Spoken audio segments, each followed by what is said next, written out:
On est avec Emma Dubois, une comédienne extraordinaire qui fait beaucoup parler d'elle en ce moment. Parution dans le Parisien, mais on en reparlera après. Là, on va commencer par le début. On veut un peu connaître ton histoire. On est curieux. D'abord, tu connais la thématique de Crache ton venin? Oui. Ouais, c'est quoi? C'est qu'on crache tout ce qu'on a à dire. Ouais, dire tout haut ce que tout le monde pense tout bas. Voilà. Alors, moi, je voudrais savoir, t'es de quelle origine déjà pour commencer? Alors, je crois que je suis d'origine française. Pure souche. Pure souche, ouais. Enfin, moi, je pense qu'on n'est jamais tout à fait pure souche. Ouais. Moi, elle est bonne. Je crois qu'on n'est jamais tout à fait pure souche. Alors oui, j'ai des origines vendéennes, alsaciennes. Très métissé, tout ça. C'est exotique, hein. Exotique, le terme. Non, moi, je suis sûre que j'ai d'autres origines. D'accord. T'as grandi où?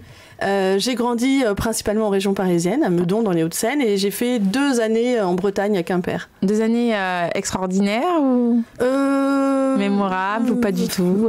Non. Comparé à la région parisienne, je sais pas. Alors, ça ne vise pas du tout la Bretagne, mais c'était pas la meilleure période de ma vie. Ah, voilà. Donc, voilà, mais sinon, non, je pense que ça doit être chouette, Quimper. T'as grandi avec tes parents ou Alors, j'ai grandi... en fait, mes parents se sont séparés quand j'avais 5-6 ans, je crois. C'est petit. Ouais. Et donc, du coup, non, après, j'ai jamais grandi avec les deux ensemble. D'accord. Ça s'est bien passé, leur séparation? Tu voyais l'un et l'autre? Ça s'est très mal passé. Très mal passé. C'est pour ça que t'es partie à Quimper? Non, en fait, on est parti à Quimper avec les 2 parents. Ils se sont séparés là-bas. Et puis après, je suis restée 1 an un an chez mon père. Ensuite, on est reparti à Paris, enfin, à Meudon avec ma mère.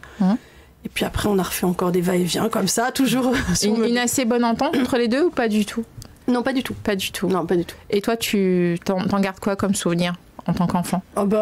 Un souvenir, oui, difficile. Ouais, c'est compliqué quand les enfants sont au cœur des conflits, que c'est compliqué aussi pour les parents, parce que c'est forcément un choc pour eux aussi de vivre une séparation. J'imagine bien que ça a dû être très difficile pour eux. Donc du coup, les enfants sont pris en otage un petit peu. Pris en otage et c'est compliqué. Est-ce que tu avais un parti pris, tu avais une préférence ou Non, j'ai pas eu de préférence parce qu'en fait, on est surtout dans un conflit de loyauté quand on est enfant et qu'on vit ça. Donc crash, c'est ce que je voulais que tu dises. Ah, mais complètement. Alors là, je peux l'affirmer, mais haut et fort. Parce qu'un enfant aime ses 2 parents. Un enfant aime évidemment ses 2 parents. Ses 2 parents lui apportent chacun quelque chose de différent dont il a besoin. C'est complémentaire. Et donc, en fait, il peut pas imaginer se séparer de l'un ou de l'autre à ce titre-là, en fait. Donc, moi, ça m'aurait arrangé. Ça t'aurait arrangé, c'est vrai. Alors, qu'est-ce qui t'a aidé? Ton imagination? Qu'est-ce qui t'a aidé Clairement. Alors, vraiment, mon imagination, moi, je passais beaucoup de temps dans ma chambre à jouer avec, vous savez, les petites poupées au corps parfait. T'étais très fille? T'étais très girly? J'étais assez fille. J'étais girly. J'ai pas été genre paillettes, rose, machin, dans tous les sens, sauf sur mes figurines. Mais j'avais pas le choix. C'est qu'elles sont faites comme ça. Mais non, j'étais pas non plus... mais j'étais coquette. Ça a bien changé. Ouais, c'est vrai, maintenant... en fait, oui. Non, mais j'étais pas... Ouais, entre les deux, quoi. T'étais fille unique ou t'avais des frères et sœurs? Alors j'avais une sœur qui avait 2 ans de plus que moi. D'accord. Et puis après, j'ai eu la chance de faire connaissance d'une autre petite sœur, une demi-sœur, et qui elle-même avait aussi un demi-frère. Donc on s'est retrouvés en famille recomposée. Et du ça coup, s'est bien passé? 4. Ça a été chouette notre rencontre, ouais. Ça a été chouette de se rencontrer. T'as tout de suite pris le coup Pardon? T'as tout de suite pris le coup, tes marques, tu t'es bien entendu avec les autres enfants? Oui, ouais. Parce que souvent les parents ils ont peur de ça. Tu sais, quand quand c'est des familles recomposées, c'est vrai, mettre des enfants les uns avec les autres, on ne sait pas s'il va y avoir une bonne entente. Et toi, ça s'est très bien passé. En fait, moi, je me suis sentie honorée. J'étais petite sœur jusqu'à mes 10 ans, je crois, à peu près. Et puis après, donc j'ai rencontré d'abord ma petite sœur dans un premier temps, et je me suis dit, faut que j'assure, je deviens une très grande sœur. Donc j'avais en fait la hantise qu'elle ne m'aime pas, qu'elle ne me reconnaisse pas comme sa grande sœur. Parce qu'elle te voyait pas tout le temps. C'était aussi. Non, aussi, mais même pour la rencontre, la première fois et tout, et j'ai découvert le plaisir d'être aussi grande sœur. Et puis ça m'a permis après de rencontrer mon frère qui a 2 ans de moins que moi. Et bon, alors là, nous, on avait 2 ans d'écart, donc on était plus un peu sur le même mode tous les deux. Et c'est pareil, il a fallu qu'on apprenne à se connaître, mais ça s'est fait assez vite. Et ça a créé des vrais liens? Oui, ça a créé des vrais liens, oui. Donc vous étiez une belle famille finalement recomposée. À l'école, c'était comment? À l'école, en fait, j'étais assez rêveuse et en même temps, j'aimais beaucoup le contact avec les autres, mais et puis comme c'était compliqué à la maison pendant pas mal d'années, aussi j'avais besoin aussi de m'évader, donc j'avais des moments où je m'isolais pas mal aussi. T'extériorisais à l'extérieur de la maison à l'école, c'est-à-dire tu te renfermais ou alors plutôt parce que tu dis que tu allais vers les autres, mais en même temps tu avais besoin de moments en de solitude. fait, j'aimais beaucoup les autres, j'avais envie d'avoir des amis, mais j'avais aussi des périodes de repli, où tu avais besoin de te retrouver avec toi-même. Ouais, vraiment, clairement aussi. Donc, je faisais vraiment passer beaucoup de choses comme je disais, par l'imaginaire, où je recréais des scènes dans ma chambre, ou l'écriture, ou le jeu. Tu faisais du dessin, des choses comme ça? Alors, je dessinais pas mal aussi, oui. Pardon, j'ai un petit chat dans la gorge. Ce Covid. Hein. Ah ouais, non. Bon, vous êtes prêts? Ouais. Malheureusement. Les risques et périls du métier. Prends un peu d'eau pendant que tu parles, ta fille. Ouais, t'inquiète, fais-toi plaisir. D'ailleurs, il est 11h10, vous êtes sur IRM Radio, j'en profite. Ça y est, c'est bon. Tu dessinais, t'écrivais aussi? Ouais, donc j'écrivais énormément. T'as commencé à écrire à quel âge? Dès que j'ai pu. Alors t'écrivais quoi? Des poèmes? Beaucoup de poèmes, assez vite, des pièces de théâtre aussi. Ah. Et puis ouais. Et vers quel âge à peu près? Je sais même pas. Dès que t'as su écrire? Ouais, assez rapidement, quoi. Des dialogues. Ça allait aussi avec ce que je faisais. Je me mettais devant mon miroir et je créais des dialogues. Je faisais tous les personnages. En fait, c'était un tout. Et voilà. Tu te déguisais, t'aimais bien. Ouais, je me costumais. Et mais c'était surtout sur le dialogue. C'était vraiment. Je rejouais plusieurs fois la même scène d'une manière ou d'une autre ou machin. Donc quelque part, être comédienne, ça t'était un peu prédestiné, on va dire ça comme ça. Non, mais je crois que je l'ai su très tôt que je voulais être comédienne. C'était où ça, ou l'asile psychiatrique? Quand on était petite, parce que les gens qui regardent tout seuls, c'est vrai, on peut se dire d'extérieur. Mais fais pas genre, ta fille. Moi, je parlais tout seul aussi. À l'école de radio, on nous dit aussi, il faut s'entraîner devant le miroir. Il fait genre. Avec le peigne, la brosse à dents. Donc, et l'école alors, finalement? Et bien donc l'école, j'étais bonne élève, j'étais plutôt sage, voilà quoi. Enfin, tu rentrais dans les cases, quoi, en fait, t'étais dans le moule. Ouais, je rentrais dans le moule. Sauf que t'avais ton petit côté imaginaire. J'avais ma petite vie de mon côté. T'avais déjà une petite personnalité. Ouais, tout à fait. Ah oui, par contre, oui, tout à fait, j'étais sage, mais je savais ce que je voulais. T'étais sage à l'école et à la maison? Hyper sage. Alors là, j'embêtais personne. Pourquoi ta mère était très stricte? Alors non, c'est pas ça, mais comme je disais, comme c'était très très compliqué, et du coup, tu voulais vraiment, j'allais pas rajouter. Tu voulais lui faciliter la vie. Fallait que ça soit. Tu te faisais petite, en gros. Ouais, je sais pas. Après, je faisais quand même un petit peu des petites bêtises. Ça comme tous les enfants. Mais heureusement, tant mieux d'ailleurs. Et je suis contente de les avoir faites.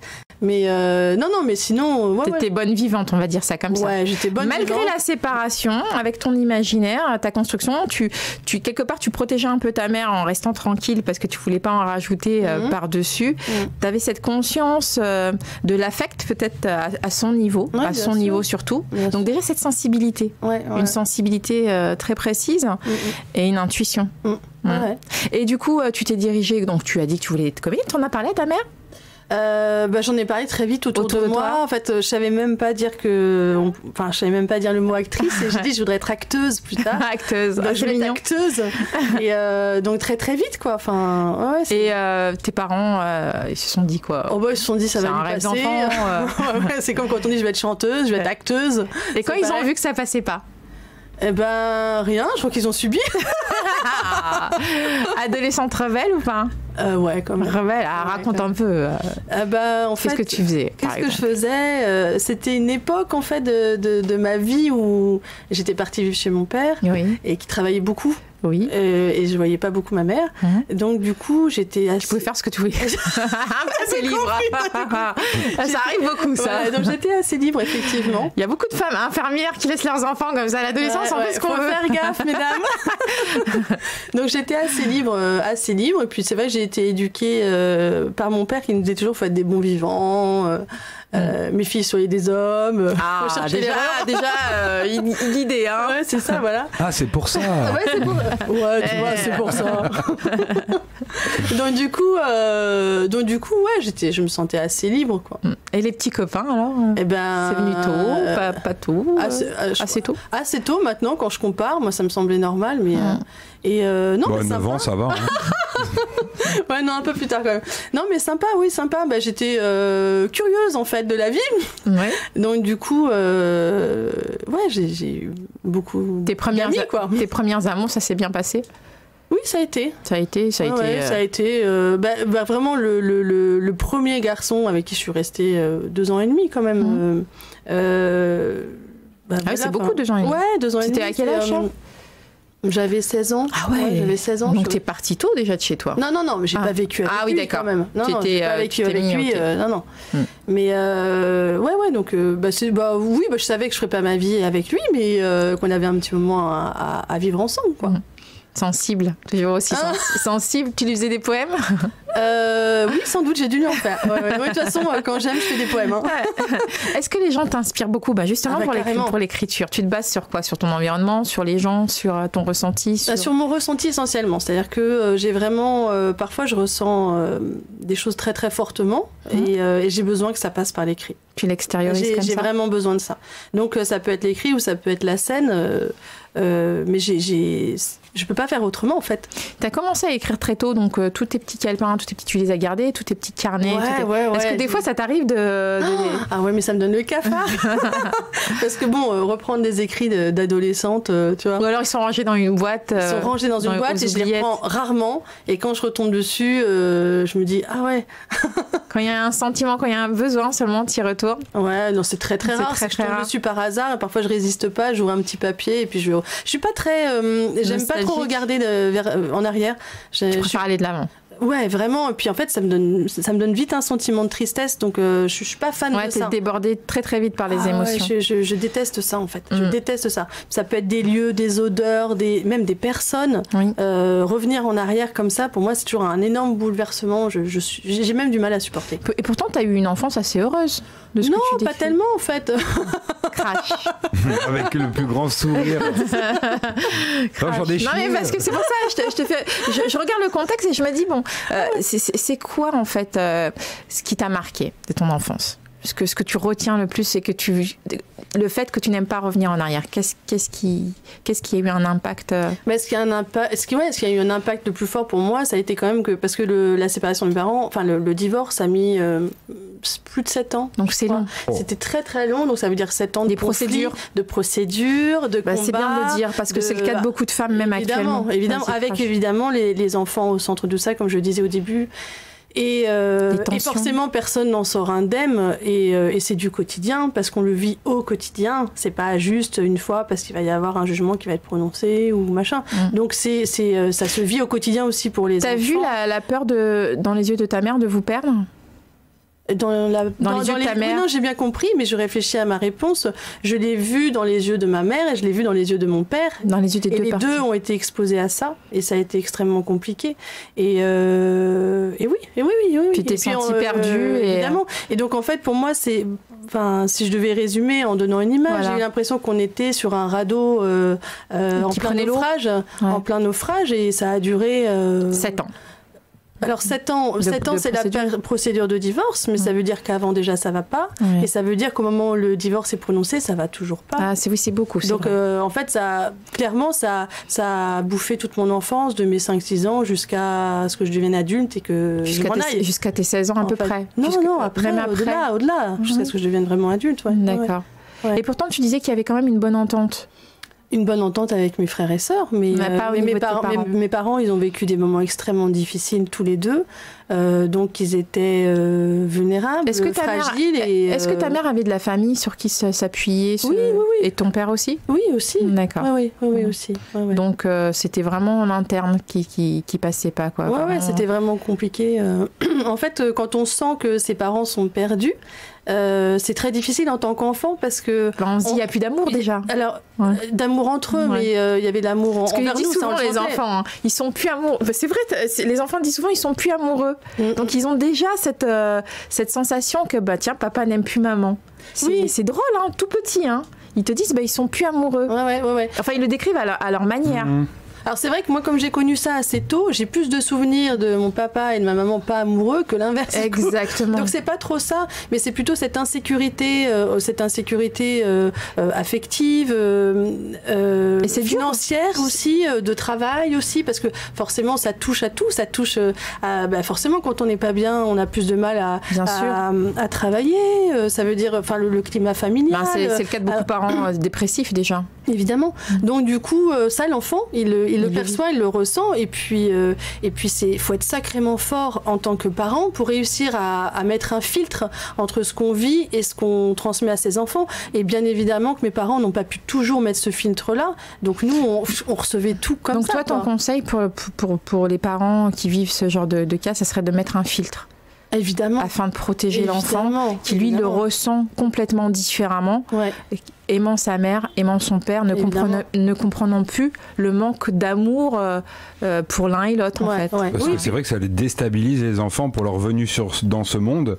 Et ça leur donne un exemple direct de choses qui... Ouais, mais tout à fait. Et ça a été difficile pour toi, justement, après les histoires d'amour? Parce que tu me dis non, t'en as eu un 16 ans. T'as pas eu cette peur, puisque t'avais pas connu ton père et ta mère, tu les as pas vus s'aimer vraiment?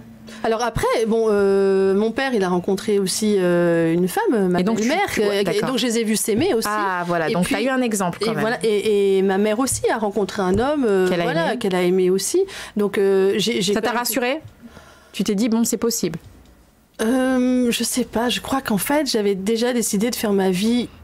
Moi de mon côté, c'est ce que j'essaye de savoir. En fait, c'est qu'en fait, assez vite, pardon papa maman, mais assez vite, je me suis affranchie en fait du modèle que j'aurais pu recevoir très très tôt dans mon enfance. T'as suivi ton libre arbitre et complètement. Et en fait, je me suis dit, mais moi, ce que je veux, c'est ça. Et ce que je ne veux pas, ce n'est pas ça. Et j'y arriverai. Ouais. En dépit de tout. Ouais, ça a été ça en fait. Ça a été la liberté de dire je ne ferai pas, je ne reproduirai pas et je n'accepte pas ce mode de vie. Ce qui est essentiel pour moi, c'est ça, et je vais vers ça et je tiens mon cap. Et ça, je l'ai eu très très tôt. Ouais, donc indépendante très très tôt. D'une certaine manière. Ouais, d'une certaine façon. En même temps, je suis aussi, comme tu le disais, je suis assez sensible. Hein. Donc, je suis aussi attachée au bien-être de mon entourage et je porte un grand amour. Tu émets des gants, des formes, mais quand même, tu... Mais donc, ouais. Non, mais du coup, ça peut créer des partages. Hein. Parfois, je suis partagée, quand même. Ouais. En fait, tu es très solaire aussi, donc ça passe. Oui, je suis plutôt solaire, ouais.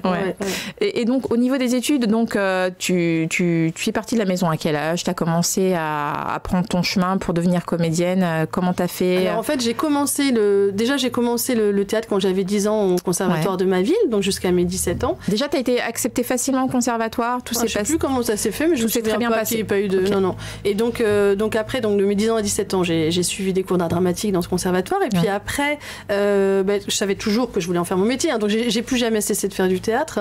Donc après, je me suis inscrite dans des cours professionnels. J'ai fait les cours du soir de Chaillot, j'ai fait l'école du Sapajou, qui est beaucoup moins connue, mais qui m'a beaucoup apporté aussi. Enfin, d'autres cours encore.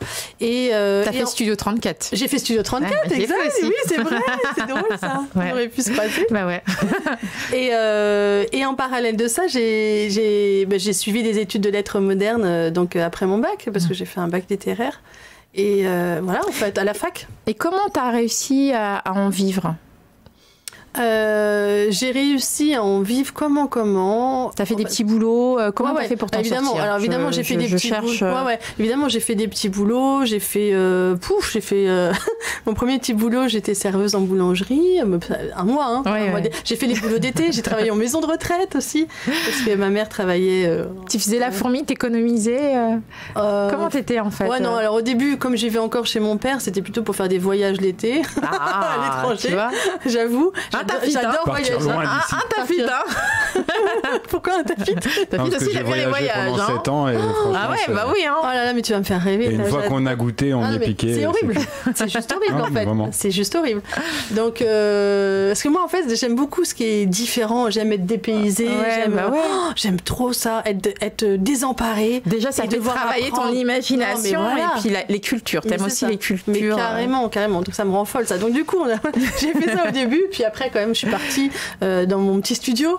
Ouais, donc là, j'avais... À quel âge justement, je crois que j'avais 20 quoi 23 ans, donc là, comme tu quittes le domicile, tu te retrouves seule dans ton studio. Ouais. Alors, tu arrives à t'en sortir? C'est pas facile, mais oui. Tu demandes de l'aide à tes parents, comment ça se passe? Alors au début, mon père m'aide un peu, et puis je travaille dans un centre de formation qui proposait des formations qualifiantes en alternance, et donc du coup, je devais contacter les entreprises pour leur trouver, voilà. Donc tu trouves un petit job. Petit job comme ça, mais j'adorais en fait aussi. Enfin, j'adorais. J'allais pas en faire ma vie non plus, mais j'adorais le contact. C'était un peu commercial. En fait, et moi, j'adore le téléphone, et j'adorais rencontrer plein de gens différents, des directeurs de boîtes, et rigoler avec eux, et ça marchait bien en fait. Ouais. J'avais des primes et tout. C'est cling, cling, cling, cling. Et tu n'y es pas resté. Tu t'es dit non, j'ai un objectif. Bah non, toujours pareil. Bah t'aurais pu dévier. Il y a pas mal de gens qui restent pas dans leur contexte. Je peux pas dévier, Coro. Je ne peux pas. Alors pourquoi tu peux pas? Vas-y, crash. Parce qu'en fait, le théâtre, c'est pas seulement un truc que j'aime. Je ne peux pas vivre autrement en fait. Est-ce que ça a été un peu une thérapie? Mais évidemment. En fait, je me suis construite à travers le théâtre. En fait, c'est ce que je dis. On est tous traversés par des émotions plus ou moins fortes. On a tous des moments un petit peu compliqués. Parfois, c'est juste un petit moment. Ça peut être une broutille même. Mais il faut bien que ça sorte à un endroit. Donc soit tu prends le premier venu dans le métro. Ouais, et puis tu lui racontes ta vie. Et tu craches ton venin. Tu vois? Ouais. C'est ce qu'elle faisait Coro au début. Hein. Avant de faire en studio. Non, moi je le faisais au cours Florent. Je crachais bien mon venin. Hein. J'ai craché pas mal mon venin au cours Florent, ouais. C'est ça. Monsieur Marc Voisin, il le sait, ouais. Vas-y. Il y est plus d'ailleurs, elle a pris sa retraite. Non, il n'en pouvait plus. Il a dit stop. Si on a d'autres décoros, je veux plus, stop, j'arrête.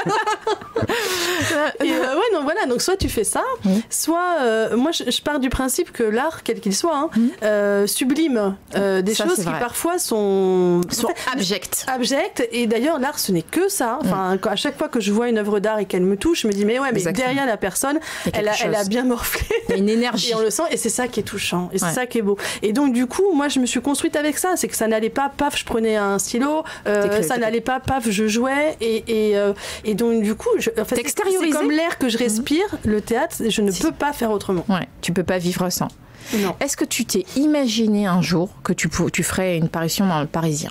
Est-ce que tu non mais je veux vraiment savoir, parce qu'on se dit oui, je vais être comédienne, je vais faire ci, je vais faire ça. Des fois oui, on y arrive, on touche les planches, on fait des festivals et tout ce qui s'ensuit, et boum, ça peut s'arrêter. C'était le cas d'Éric Moscardo. Il nous avait dit qu'il s'était arrêté pendant 12 ans quand même. Ouais. Donc et là se remettre en question. Est-ce que toi tu as eu des moments comme ça de remise en question? Est-ce que ouais, forcément, je me suis dit c'est peut-être pas très sage, c'est difficile de gagner sa vie, surtout dans le théâtre, parce que le théâtre, c'est pas comme il y a très peu de personnes qui en vivent quand même. C'est un métier d'artisan autant qu'un métier d'artiste. Donc il y a très peu de personnes qui sont reconnues surtout. Effectivement, voilà. Donc du coup, oui, je me suis déjà dit, par exemple, justement, je parlais de ce centre de formation, on m'a proposé un poste à temps plein, en CDI, etc. Et je me suis un petit peu posé la question, mais c'est juste que je peux pas. En fait, je sais, c'est pas bien raisonnable. Encore une fois, pardon, papa, maman, mais il te manquerait quelque chose. Je peux pas. Ouais. Je ne peux pas faire autrement. Je ne peux pas. Je peux. Puis en plus, on a quand même qu'une vie, donc c'est bien de vouloir être sage. Mais alors, bon, c'est pareil. Je suis devenue maman quand même aussi, donc ça pose quand même des questions. On en parlera aussi un petit peu après. Mais moi, ce que je cherche vraiment à savoir, c'est en tant que jeune fille, quand tu te lances dans le théâtre, donc t'as des choix. Tu vois, t'as des opportunités. T'es amené à choisir de toute façon.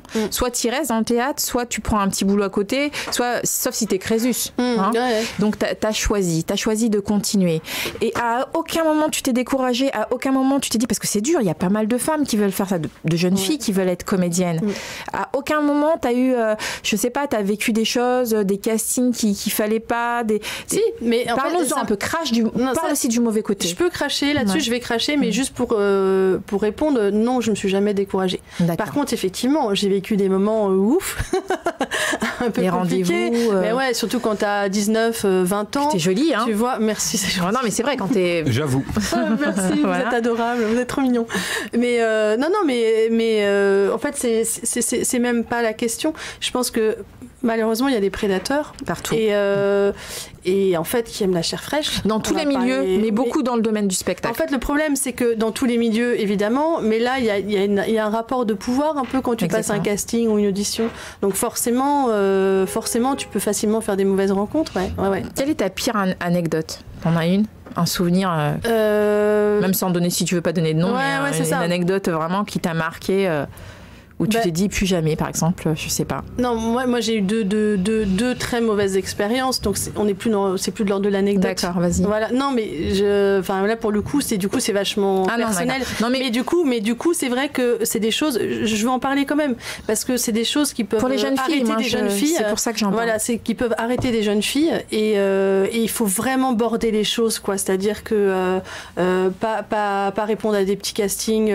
Moi j'ai répondu par exemple. Tu vois, un truc, t'es dans une librairie. En plus, moi, je fréquentais les librairies. Alors, je me disais, je vois ce que tu veux dire, les petites annonces. Les petites annonces de petits papiers comme babysitter propose machin. Et ben voilà, il y avait metteur en scène propose ta tac. Tu prends le petit papier et puis tu appelles et la personne te dit, ok, je vous vois cet après-midi. Tu dis, il va me voir cet après-midi. C'est génial et tout. T'arrives, machin.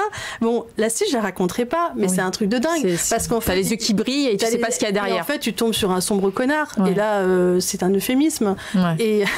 Et oui, effectivement, quoi, faut pas y aller. Donc, ce que tu dirais aux jeunes femmes, méfiez-vous, faites attention, prenez pas vos annonces n'importe où. Évidemment. Et j'ai eu aussi une expérience analogue avec un agent. Donc, en plus, un agent qui faisait travailler des personnes connues. Connues, d'accord. Et c'était pareil. Ça a été pareil. Pareil, une mauvaise aventure. Une mauvaise expérience aussi, ouais. Oui, mais justement, c'est ça qui est complexe dans ce genre de métier, parce que tu viens de dire c'était un agent et connu qui faisait travailler des personnes. Donc, une jeune fille, à la rigueur, ton petit bout de papier, là, je peux comprendre, ça c'est plutôt la jeunesse ou l'immaturité, tu vois. Mais quand là, tu te bases sur quelque chose de concret, que tu es dans le milieu, que tu sais que cette personne est en relation avec d'autres personnes et fait travailler les gens, donc c'est un vrai agent. Comment faire ? C'est délicat. En fait, tu sens, mais pour ça, il faudrait donner confiance aux jeunes filles aussi. C'est-à-dire, c'est là où je pense que le travail de prévention est crucial. Important. Ouais, vraiment. Parce que quand un homme, quel que soit son degré de célébrité ou son statut, ou le fait qu'il soit intégré dans le milieu, qu'il y a des gestes déplacés ou des choses comme ça, je suis désolée, mais là, il faut mettre les gyrophares. C'est attention, stop. Enfin, quelqu'un qui est professionnel et qui va pas abuser de la situation ne fera jamais ça. Il ne fera jamais ça. Et moi, après, quand je suis sortie de son agence, justement, il m'a dit ça te poursuivra toute ta vie. De toute façon, voilà, je vais pourrir t'es pas la seule. Moi, j'ai arrêté à cause de ça. C'est chantage après en plus. Et maintenant, la personne en question fait des films. Et fait des films. Donc, elle est toujours d'actualité. Et je lui dis de venir faire un crash ton venin. J'attends toujours. Tu veux que cette personne fasse un crash ton venin ? Pourquoi pas ? Ouais.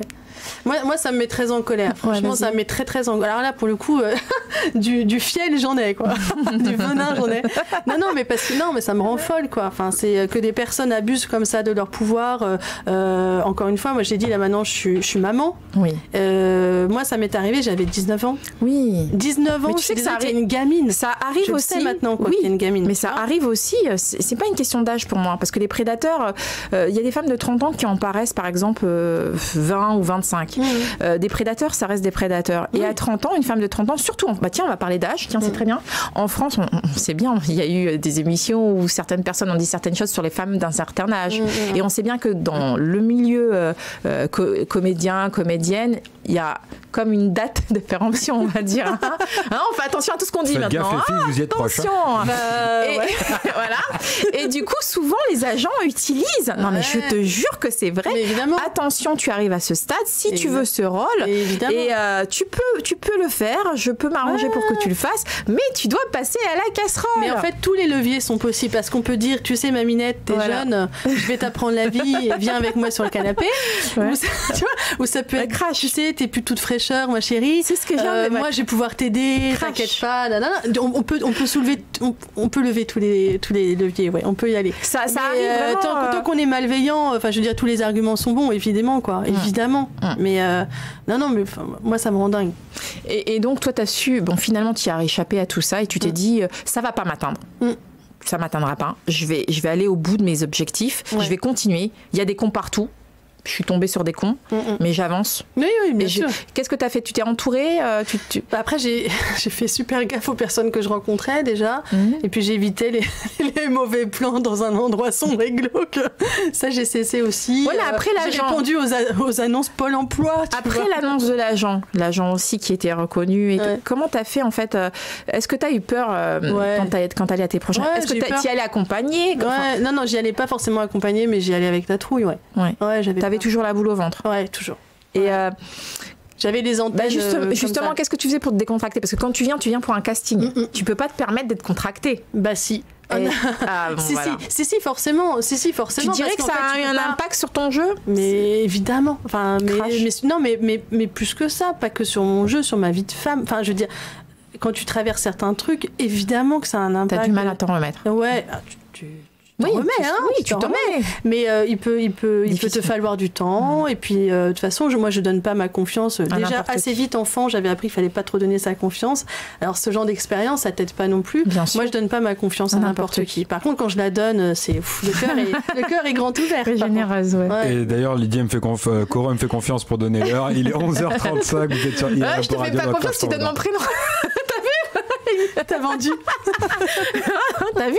On fait pas confiance aux hommes. Je rigole. Oh non, ta fille, il est pas dedans. On vous aime aussi. On aime la parité, égalité. Non, donc du coup, tes castings, quel est ton... Avant, t'as fait, bien sûr, on va parler des Ecchymoses, des Ecchymoses invisibles, une pièce que je me suis pas lassée d'aller voir. Je l'ai vue au moins 4 fois et j'ai vu la première version en plus. Ouais, c'est vrai. Mais avant ça, tes premiers grands rôles, ce que toi t'as considéré, parce qu'attends, ce que toi t'as considéré, ce qui t'a fait vibrer comme tes premières grandes sensations. Alors en fait, y a un rôle par exemple qui m'a qui m'émeut encore quand j'y pense, mais c'était dans le cadre d'un cours, donc c'était pas, tu vois. Mais en fait, j'ai travaillé sur Antigone et Antigone d'Anouilh, pas de Sophocle, et donc c'était une scène où Antigone est révoltée et dit je veux pouvoir courir dans la boue et me tâcher et je vais être libre quoi, libre et on voyait ça. Comment libre. Mince, j'ai défoncé le son. Et donc du coup, moi je suis arrivée, j'avais 17-18 ans, et donc je l'ai faite, je vais être libre, quoi, sage, en disant de manière très sage. Et le prof m'a dit, non, bon, ok, Emma, tu te mets au centre, comme ça, de la scène, et on va mettre tous les élèves autour, et ils vont tous tourner autour de toi. Et ils vont t'insulter, te dire que t'es qu'une moins que rien, que tu dois te soumettre, que tu machin, etc. Et tout. Je fais ouf, vraiment, t'es sûre? On va faire ça, vraiment? Et puis, ça s'est fait, et ça a déclenché la colère chez moi, en fait, et un vent de révolte. Et j'ai sorti le truc, mais je l'ai craché. De tes tripes. Encore, tu sais, je suis un thématique. Ah, bah oui, t'as raison. Je n'oublie pas. Craches. Je crache. Et dans tous les sens du terme, je confirme. Ah merde. Vas-y, je nettoie le micro. Attention pour le Covid. Et donc du coup, et j'ai vu à quel point ça me remuait, et j'ai compris en fait à ce moment-là, comme on pouvait mettre de soi, enfin ce qu'on pouvait mettre de soi aussi dans un rôle, parce que je voulais respecter le texte, parce que encore une fois, j'étais attirée par l'aspect littéraire. Imprégner un rôle, exactement. Voilà. Et qu'en fait, on trouve souvent des parallèles avec son propre vécu, et c'est comme ça que c'est bon aussi, quoi. Et donc du coup, même s'il ne s'agit pas de parler de soi, évidemment, mais on s'appuie là-dessus en créant ces parallèles. Et donc, du coup, ça m'a bouleversée. Et ce rôle, régulièrement encore dans ma vie autre que professionnelle, je me dis, mais moi, je suis une Antigone. Donc tu te bases là-dessus pour avoir de la force. Mais complètement. Donc, Antigone, ça m'a beaucoup marqué. On avait monté aussi, j'ai participé à la chambre de Philippe Mignana. Et c'était Jamel Saïbi, le metteur en scène, d'ailleurs. Qui est venu ici. On m'embrasse. Oui, on l'embrasse. Très très bon metteur en scène. Le metteur en scène des Ecchymoses invisibles. Vraiment 4 fois j'ai été le voir. Aller voir une parution dans le Parisien, vraiment sans modération. Donc chambre, c'est pareil. Ça m'a beaucoup. ça m'a vraiment beaucoup apporté sur le plan artistique. Donc c'était des monologues de femmes comme ça. Oui. Et mon personnage, c'était Elisabeth, donc voulait être Miss France, Miss machin, Miss. Etc. Miss quoi. Alors qu'elle vivait à Sochaux avec une mère dépressive qui faisait tentative de suicide sur tentative de suicide et tout ça. Et elle s'accrochait à son rêve. Et ça c'est pareil, ça m'a bouleversée. Je me suis dit mais ouais. Et on a joué assez longtemps en plus. Donc j'ai vraiment goûté à ce moment-là le plaisir de reprendre un rôle. Combien de fois un peu partout? Vous avez fait des tournées On n'a pas fait des tournées, non. On a joué un peu en banlieue et toujours à Paris, mais on a joué peut-être pendant 1 an, 2 ans, peut-être 2 ans, un truc comme ça. Et c'est génial quand c'est comme pour les Ecchymoses invisibles, en fait, quand on garde un personnage pendant aussi longtemps, on s'en imprègne. Alors bien sûr, tu vois, comme quoi je suis pas tout à fait folle, on fait la part des choses. On fait une distance. On crée quand même une distance. Mais en même temps, on l'aime en fait, ce personnage. Ouais, on l'aime. C'est très poignant le tien dans les Ecchymoses invisibles. Pour les dans une fois. Mais moi je l'aime aussi, ma Corinne. Je l'aime. Ouais, c'est pas le même genre de personnage, mais tu l'aimes à sa façon. Ouais, c'est ça. Avec sa sensibilité. Et quand je dis que je l'aime, je parle pas de moi, on a bien compris. Bien sûr. Ouais. Tu l'aimes avec sa sensibilité en fait. Ouais. Et du coup, donc ta première scène. Et moi, ce que je veux savoir, c'est la première fois que tu fais un grand spectacle, une représentation dans Paris, ton ressenti. La toute première fois où tu sais que là, c'est concret. T'es vraiment, c'est plus des cours, c'est plus. Ouais, bien sûr. Donne-moi ton impression, ta sensation. Alors, on a quand même une peur au tout début parce qu'on se demande si on est légitime, si on a sa place sur cette scène. Et pourquoi on se demande si on est légitime alors que tu fais des cours, tu vis de ça, tu t'es imprégné de partout. Pourquoi cette... En fait, c'est aussi ce qu'on aime, c'est aussi ce qui est excitant, c'est qu'il y a la peur en fait. On a peur de se prendre les pieds dans le tapis, on a peur d'oublier son texte, et puis on a envie d'être aimé en fait, je crois aussi. Merci, t'as craché. Tu vois, donc on va pas se mentir, on a envie d'être. Donc si on n'est pas aimé, mais c'est terrible. On se dit, est-ce qu'on va être aimé? Ouais, c'est ça, mais évidemment. Donc du coup, et puis après, en même temps, il y a un truc qui t'emporte de dingue, c'est lever de rideau. Lever de rideau s'il y en a, parce que moi j'ai souvent joué dans des salles un peu contemporaines, donc un peu plutôt, tu vois. Mais t'arrives sur le plateau où c'est des gens qui arrivent alors que t'es déjà sur le plateau, et puis il y a la lumière, en fait, cette concentration, il y a cette lumière, il y a ce silence, t'as les schrung, des personnes qui fouillent dans leur sac, mais même ça c'est excitant, tu vois. T'as le dernier portable qui s'éteint, enfin à l'époque il n'y avait pas encore de portable, je crois. Tout le monde va croire que j'ai 70 ans. C'est de l'adrénaline. Ouais, c'est de l'adrénaline, et ça c'est super bon. Cette sensation. Et aussi à travers le silence, en fait, quand tu parles, tu entends les émotions et les sentiments des gens, tu l'entends, même si ça se fait dans le silence. Une résonance. Ouais, vraiment. Et ça, c'est un dialogue que moi je ne retrouve pas ailleurs. C'est un dialogue silencieux et de cœur à cœur, en fait, avec des inconnus. J'adore. Ouais, c'est comme d'âme à âme, en fait. C'est vraiment une énergie. Et quelles que soient les différences, on ne sait pas ce qu'on a vécu les uns les autres. Mais si on a la chance de bien s'entendre à ce moment-là, parce qu'après tout le monde n'aime pas forcément ce que tu fais. Mais il y a la critique, hein. Faut savoir aussi gérer la critique. Et ça, faut aussi savoir la gérer parce que encore une fois, comme j'ai dit, t'as envie qu'on reconnaisse ton travail, que voilà. Et donc c'est faut savoir la gérer parce que. Il y a une critique qui t'a déjà touché? T'as déjà eu des critiques assez violentes? Parce que pour l'instant, moi, j'y adhère complètement. Mais est-ce que ça t'est arrivé? T'as eu une critique qui t'a un peu heurté? Non, en fait, on n'a pas eu de mauvais retours. Non, on n'a pas eu de mauvais retours. C'est des Ecchymoses invisibles, tant mieux. Ça, et ça avant nous les préserve. Ecchymoses invisibles, avec ce que t'as fait avant? Non, pas trop, en fait, pas trop. Non. Est-ce que t'as connu d'autres gens de ton groupe qui ont eu des critiques? Est-ce que tu... Là, ça me vient pas, Coro. J'ai pas le souvenir. Non, parce que t'avais cette peur de la critique. Alors je me suis dit peut-être que t'as vu des comédiens, des comédiennes se faire. Non, pas forcément. Après, on voit parfois sur Billet Réduc que t'as des personnes super célèbres, elles se font tailler des shorts, et à chaque fois je me dis mais j'aimerais pas être à leur place, c'est horrible. Cette peur, du style spectacle vraiment amateur ou des trucs, je sais pas, moi j'ai déjà vu des trucs comme ça je trouve ça fait mal. On t'a eu cette chance, tu n'as pas eu non, on n'a pas eu ça, mais vous avez compris, si vous allez voir la pièce, n'hésitez pas à envoyer. Vous avez compris aussi que je préférais les bonnes critiques, que je suis sensible. Alors, la pièce Les Ecchymoses invisibles arrive. On te propose le rôle comment ça se passe? Parce que c'est une sacrée pièce quand même. C'est un rôle fort. Déjà, je connaissais déjà Jamel Saïbi. Oui. Donc, ça, sans doute. Donc on travaille quand même aussi ensemble depuis pas mal d'années sur des sujets. On travaille beaucoup dans le sens de la prévention, de la sensibilisation. Donc parce qu'on a de plusieurs domaines ou un seul. On peut travailler sur les dépistages des cancers, sur les conduites à risque des jeunes, sur l'alcoolisme, sur voilà, le VIH. On a beaucoup travaillé aussi sur le VIH, voilà, sur les droits à la santé des immigrés, enfin voilà, tout ça. Et donc du coup, parler des violences conjugales. Vous êtes très engagé en fait. Ouais, vraiment. Et vraiment. Moi, je trouve que le théâtre peut vraiment servir de média. C'est un art. Mais complètement pour faire passer, mais pas que le théâtre, hein, d'ailleurs plein. Le cinéma. Mais non, mais tout, en fait, toutes les formes d'art. Tu le disais tout à l'heure d'ailleurs. Ouais. Et du coup, je trouve que c'est, oui, voilà, parce qu'après, une fois que tu pars du côté où toi ça te fait du bien, moi je pense que ça apporte beaucoup à la société. On a entendez-le, on a besoin d'art en ce moment.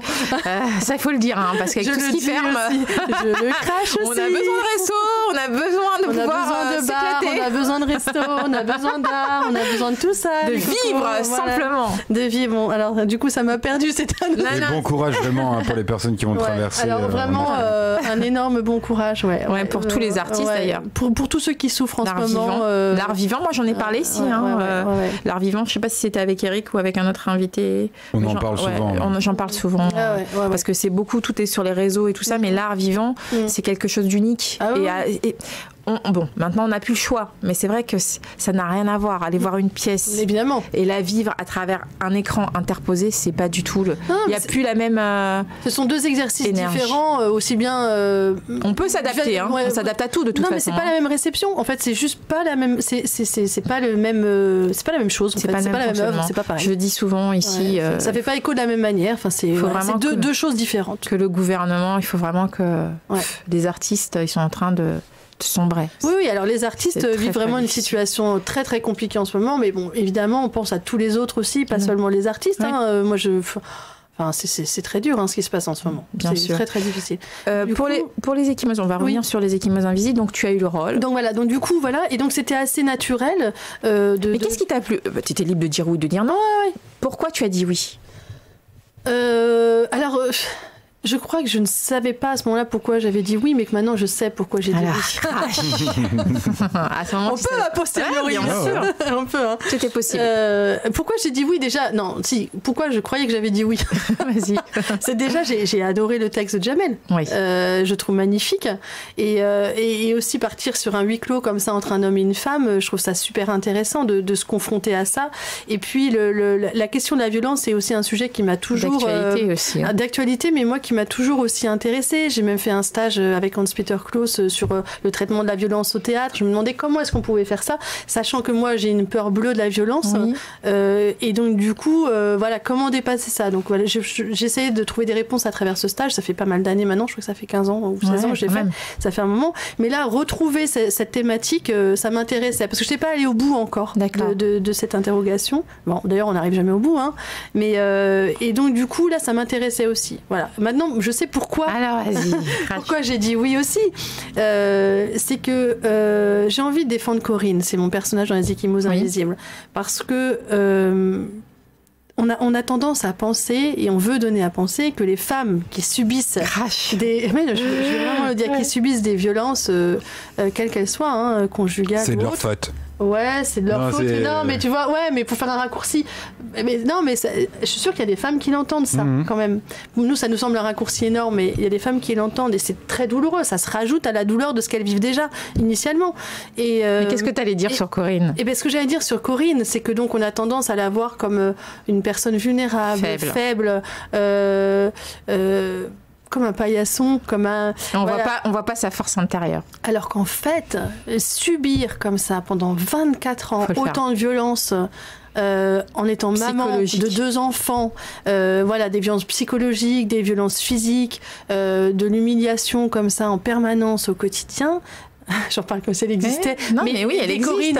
Des Corinne, il en existe. C'est pour ça que j'en parle. C'est que c'est vrai que c'est fort, quoi. C'est fort.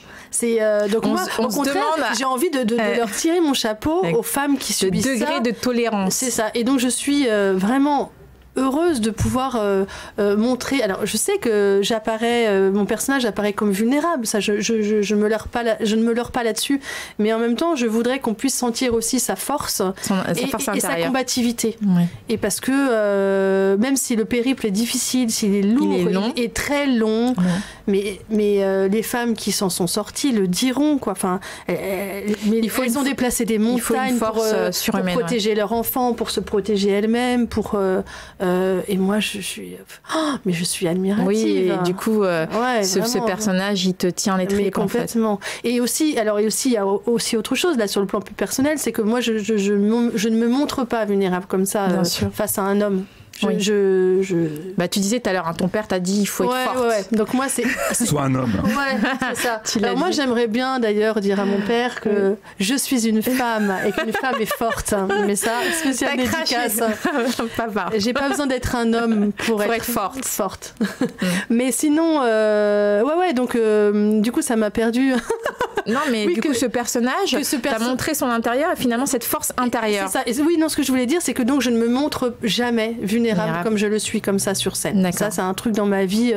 Donc c'est vraiment un personnage. Non, ce que j'allais dire, c'est que c'est ma part de vulnérabilité que je ne montre pas. D'accord. Donc c'est aussi une part de moi-même, mais que je laisse dans l'ombre. Que je ne veux pas mettre à la lumière. Ça rejoint ce que tu disais tout à l'heure quand tu disais que le théâtre c'est une thérapie où finalement on peut faire passer certaines choses que tu ne fais pas passer dans la vraie vie. Alors c'est pas une thérapie pour moi de jouer Corinne dans le sens où moi j'ai dépassé cette question donc je ne me soigne pas, mais en tout cas je me sers de ce que j'ai pu ressentir ou de ce que je peux ressentir parfois pour donner vie à mon personnage. Pour que les autres l'aperçoivent. Oui, voilà. Et tu essayes de retranscrire en fait cette Corinne. C'est ça. Et je pense que ça nous concerne toutes parce que on met plus ou moins, on cache, on dissimule plus ou moins notre vulnérabilité, mais cette vulnérabilité, on en a besoin aussi. C'est ce qui nous permet d'être touché par un homme, c'est ce qui nous permet d'être touché par quelqu'un au sens large.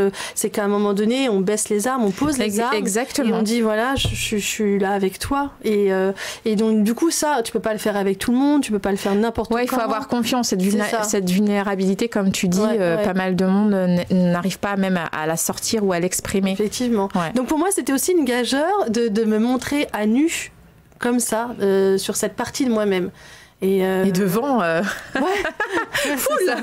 C'est ça. Alors là, pour y aller, t'y vas. C'est ça. Mais je le regrette pas en fait parce que ça m'a aussi un petit peu, rapproché de moi-même finalement, de cette part de moi. Ça m'a aussi fait du bien. Aussi. Et travailler avec Eric Moscado qu'on a reçu ici. Alors. Quand même qu'il y a un personnage qu'on a envie de zigouiller. Excuse-moi. Moi, je lui ai dit ici. Mais bon, c'est pas lui. De toute façon, il est habitué. Je parle de son personnage. C'est bien. Non, mais alors, quand vous êtes retrouvés à jouer cette pièce à deux pendant les répétitions et tout, ton ressentiment, en fait?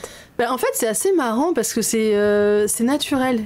On n'a pas eu besoin d'avoir des grandes discussions, des trucs et des machins. On s'est posé quelques questions, bien sûr, entre nous. Le feeling est passé tout de suite, le feeling est passé tout de suite. Et en fait, c'est comme si on en était... j'espère qu'il sera d'accord avec moi. Il était, il me semble qu'il avait dit la même chose. Mais c'est comme si, en fait, on en était au même stade de notre degré d'investissement de notre personnage. Au même moment, en fait, on s'est rencontrés dans notre vie professionnelle à un moment qui... c'était synchro, quoi. Donc, on y va, l'un comme l'autre, on y va aussi en confiance, justement, parce que du coup, c'est tranquille. Puis avec Jamel qui, c'est vrai que qui apporte son joli regard là-dessus, c'est aussi un regard sensible en même temps, donc en fait, c'est assez naturel, assez spontané. Donc ça s'est bien passé, ça a accroché de suite. Sans problème, vraiment sans problème, Et cette pièce, c'est une histoire vraie de quelqu'un aussi qu'on a reçu ici, Florence Platzer, dit Flo. Ça a été modifié, restructuré par Jamel, bien sûr, pour son anonymat, ou si elle voulait... je sais pas quel a été le choix, mais c'est une histoire vraie que Jamel a su a su mettre à jour, mais d'une manière saine, on va dire. Tout à fait. Et ça montre aussi la particularité de Jamel Saïbi. Je voulais le préciser. Ouais, mais t'as raison. Parce que j'ai vu beaucoup de films, j'ai vu beaucoup de choses qui m'ont pas plus touché que ça. Il manquait quelque chose que Jamel a su retranscrire à travers cette histoire. Il a su retranscrire ce qui manque aux autres. Et c'est peut-être pour ça, hein, votre article sur le Parisien. Alors, tu m'as pas répondu tout à l'heure. Ah, mais c'était quoi? Je t'avais dit, j'étais heureuse de ça. Oui, j'étais j'étais est-ce qu'un jour, tu t'étais dit, je figurerai dans le Parisien? En fait, non, ça s'est pas fait comme ça, parce que c'est vrai que moi, au départ, quand j'étais petite, hein, je m'étais dit, de toute façon, plus tard, je serai star. Voilà, ça c'est dit. On est beaucoup à se le dire. Voilà, ça, c'est ça. Parce que bon, tu t'imagines pas qu'il y a des entre-deux qui existent, ou des mêmes... un dixième, tu vois. Donc voilà. Et puis après, j'ai compris que non, c'était pas ça la vie. Et donc du coup, après, j'ai même pas pensé à tout ça. En fait, moi, j'ai surtout pensé à jouer. Donc et à en vivre aussi, parce que je veux que ça soit. Je veux en faire ma vie. Je veux pas juste que je veux pas que ça soit à côté. Donc du coup, les articles, tout ça, je me suis pas projetée dans le fait. Mais là, quand tu les vois. Mais là, quand je vois, je suis très heureuse. Réalises. Je suis très heureuse, parce qu'effectivement, on parlait de reconnaissance tout à l'heure. Ça veut dire qu'on reconnaît notre travail aussi, et on a envie quand même on a envie et ça veut dire aussi que tu es aimé. Quelque part, tu parlais tout à l'heure, on a envie de plaire, donc ça veut dire que t'as une reconnaissance, tu plais. Non, mais c'est vrai. En tant qu'artiste, parce que comédien, c'est important. C'est vrai qu'on met de soi, en fait, dans ce qu'on met sur scène, donc forcément, oui, ça fait partie, effectivement. Il y a des choses qui sont prévues pour cette pièce. Oui, alors déjà, donc, on reprend samedi. On reprend samedi, tous les samedis, avec quelques jours de relâche, mais grosso modo tous les samedis jusqu'au 19 décembre à 19h. Voilà, au théâtre. Oui. Et vous deviez faire le Festival d'Avignon. Alors, on devait faire le Festival d'Avignon, qui malheureusement à cause du Covid, évidemment. Encore une fois. Voilà, donc normalement, on le fera pour 2021. Il faut le dire, c'est quand même magnifique. C'est super. On est très heureux, parce que l'ambiance d'Avignon, tout ça, c'est génial. Et c'est marrant comme tu prends ça avec une simplicité. On a l'impression que c'est vrai extérieurement, que tu n'as pas conscience, c'est vrai, du travail accompli, du parcours, du travail accompli en fait. En fait, tu réalises pas. Non, peut-être, je sais pas. Non, je me rends pas compte. Moi, ce que je veux, c'est jouer et rencontrer des gens à travers cette pièce. En fait, tu le fais. Tant qu'on me donne la possibilité de jouer, moi, ça va. Je suis heureuse. Tu vois. Et voilà, et que les gens viennent nous voir après la pièce, qu'on discute ensemble. Toi, t'aimes vraiment le contact avec les autres. C'est vrai, il y a plein de comédiennes. Le Festival d'Avignon. Non, mais attends. C'est le QG. Ça me fait rêver, mais c'est pas le côté institution, moi, qui me je m'en moque, moi. J'aime pas trop les institutions. Même ça a tendance un peu à me hérisser le poil et à me faire peur. J'aime pas trop les institutions. Mais là, ce qui me plaît, c'est plutôt l'ivresse. C'est le lieu. C'est de rencontrer plein d'autres comédiens, de voir plein de pièces, plein de publics différents aussi qui viennent nous voir, des personnes de Paris, mais pas seulement, des personnes de toute la France qui viennent à ce moment-là à Avignon. C'est de rencontrer aussi des professionnels. C'est vrai que t'es très ouverte. Tu parles vraiment avec tout le monde. C'est vrai, après les pièces de théâtre, les gens viennent à ta rencontre. Eric aussi. Ça embête beaucoup mes enfants, en fait, quand je sors dans le quartier, parce qu'ils me disent, maman, faut toujours que tu t'arrêtes pour parler avec quelqu'un. Voilà, c'est une spéciale dédicace pour ma fille. Ma chérie, je t'embrasse. Et justement, parle-nous un peu. On avait dit qu'on allait aborder ce sujet-là. En tant que mère, c'est difficile d'être mère et comédienne? D'allier les deux en tant que femme. C'est pas difficile pour moi, j'espère que ça l'est pas pour mes enfants. Non, là c'est à toi que je vais demander. Pour moi, maman la comprend pas tout le temps, mais elle est gentille. Quand elle est devant son miroir et qu'elle dit je sais pas, tes parents ils font ça? Non, enfin c'est plutôt c'est pareil, c'est ludique quoi. C'est-à-dire que quand ils étaient tout petits, déjà je leur lisais des histoires, j'adorais ça dans la chambre. Même encore, il y a pas longtemps, j'ai dit à mon fils qui a 15 ans, tu veux une histoire? Je pourrais pas te relire, tu sais, l'histoire qu'on lisait tous les deux quand Et il t'a dit quoi? Maman, ça va 2 secondes. Non, il est adorable. Il m'a dit, ok, maman. Oh, il est génial. Pardon, chérie. Et donc du coup, non, mais j'adorais lire les histoires. Je faisais toutes les voix, tous les personnages. Tu faisais marionnettes et tout? Non, pas marionnettes. Je faisais les voix, les grosses voix, les petites voix, les comme ça et tout. Et les enfants, mais ils étaient morts de rire. Ou alors une fois, j'ai raconté une histoire avec quelqu'un qui faisait très peur dans l'histoire. Et j'étais à fond dedans, mais à fond dedans. Et là, j'ai vu les yeux de ma fille s'embuer, tu sais, de larmes comme ça. Je me suis dit, oh, mince, il faut que je mette du second degré parce qu'elle a vraiment peur. Donc voilà, donc c'est pour ça que je dis pour mes enfants, c'est peut-être plus compliqué, mais non. Donc j'ai adoré ces moments-là. Et puis en fait, le théâtre, il est à la maison aussi. Enfin, donc du coup. Est-ce que ce que je veux savoir, c'est est-ce qu'on peut allier les deux? Est-ce qu'on peut être une mère et puis comédienne et puis, en fait, je crois que c'est important quand on a une passion aussi. Bon, en l'occurrence, c'est une passion métier, mais c'est important aussi d'en faire état aussi à ces enfants, de leur en parler, de partager avec eux, parce que c'est aussi une manière de leur dire vis ta passion aussi, vis ta passion. Et donc, au niveau du temps Alors au niveau du temps, bon alors évidemment, du coup voilà, le soir parfois on n'est pas là, mais en même temps on s'est toujours arrangé. Là maintenant ils ont 15 et 11 ans et demi. Ouais, ils sont grands. Donc voilà, mais jusqu'alors on essayait de jouer plutôt un peu en journée, un peu, enfin voilà, on essayait de faire des choses comme ça. D'accord. Et c'est vrai que là depuis qu'ils grandissent, on arrive plus à jouer davantage en soirée, mais même en soirée, enfin on fait attention, on fait pas non plus n'importe quoi. D'organisation. C'est une question d'organisation. Mais c'est possible. Mais c'est possible. C'est vrai qu'il faut faire attention. Enfin, mais c'est possible. Donc tu diras aux femmes d'aujourd'hui qu'elles peuvent être comédiennes, mères, et qu'elles n'ont pas à choisir. Mais surtout qu'elles vivent leur vie, parce que c'est important qu'elles disent ça à leurs enfants aussi. Tu peux pas dire à tes enfants j'ai confiance en toi, vas-y lance-toi dans la vie est belle. Si toi-même t'es contraint, tac, tu restes chez toi et tu fais pas ce que t'aimes, t'es pas crédible 2 secondes. Et on parlait du Covid, aussi t'écris beaucoup. T'as écrit justement vivre le monde. T'as fait partie des gens qui ont écrit Vive le monde d'après. Alors c'est Vivre le premier jour du monde d'après, c'est un recueil de nouvelles. Donc il y a eu un concours qui a été organisé par Écrire à Versailles pendant le confinement, en avril, et donc on avait un mois pour rendre une nouvelle, et donc les 10 lauréats étaient sélectionnés, voyaient leurs nouvelles éditées dans un recueil, donc c'est les éditions Les Passagères. D'accord. Et donc voilà, j'ai eu le grand bonheur d'en faire partie, au milieu de 9 autres auteurs. C'est génial. Félicitations. Merci, mais en fait c'est surtout encore une fois un grand bonheur quoi. Et de quoi elle parlait, de quoi tu parlais? Dans la mienne? Oui. Alors la mienne s'appelle Pangomorphisme ou l'autre moi. Et Pango comme pangolin. Parce que à ce moment-là, il faut savoir que les choses ont beaucoup bougé. Hein. Oui. On était en avril. On était en avril. Hein, donc... Chauve-souris, pangolin. Voilà. Donc on était dans la polémique chauve-souris, pangolin. Et on a carrément oublié que ça venait de ça. Tu vois, mais c'est pour ça que je suis obligée de le rappeler. Elle est presque obsolète, ma nouvelle. Non, au contraire, elle témoigne d'un moment qu'on a tous vécu. Et à mon avis, angoisse. C'est assez intéressant. Enfin, donc du coup c'est ça, alors moi j'étais allée loin, mais ça se trouve on va y arriver. Non, je plaisante.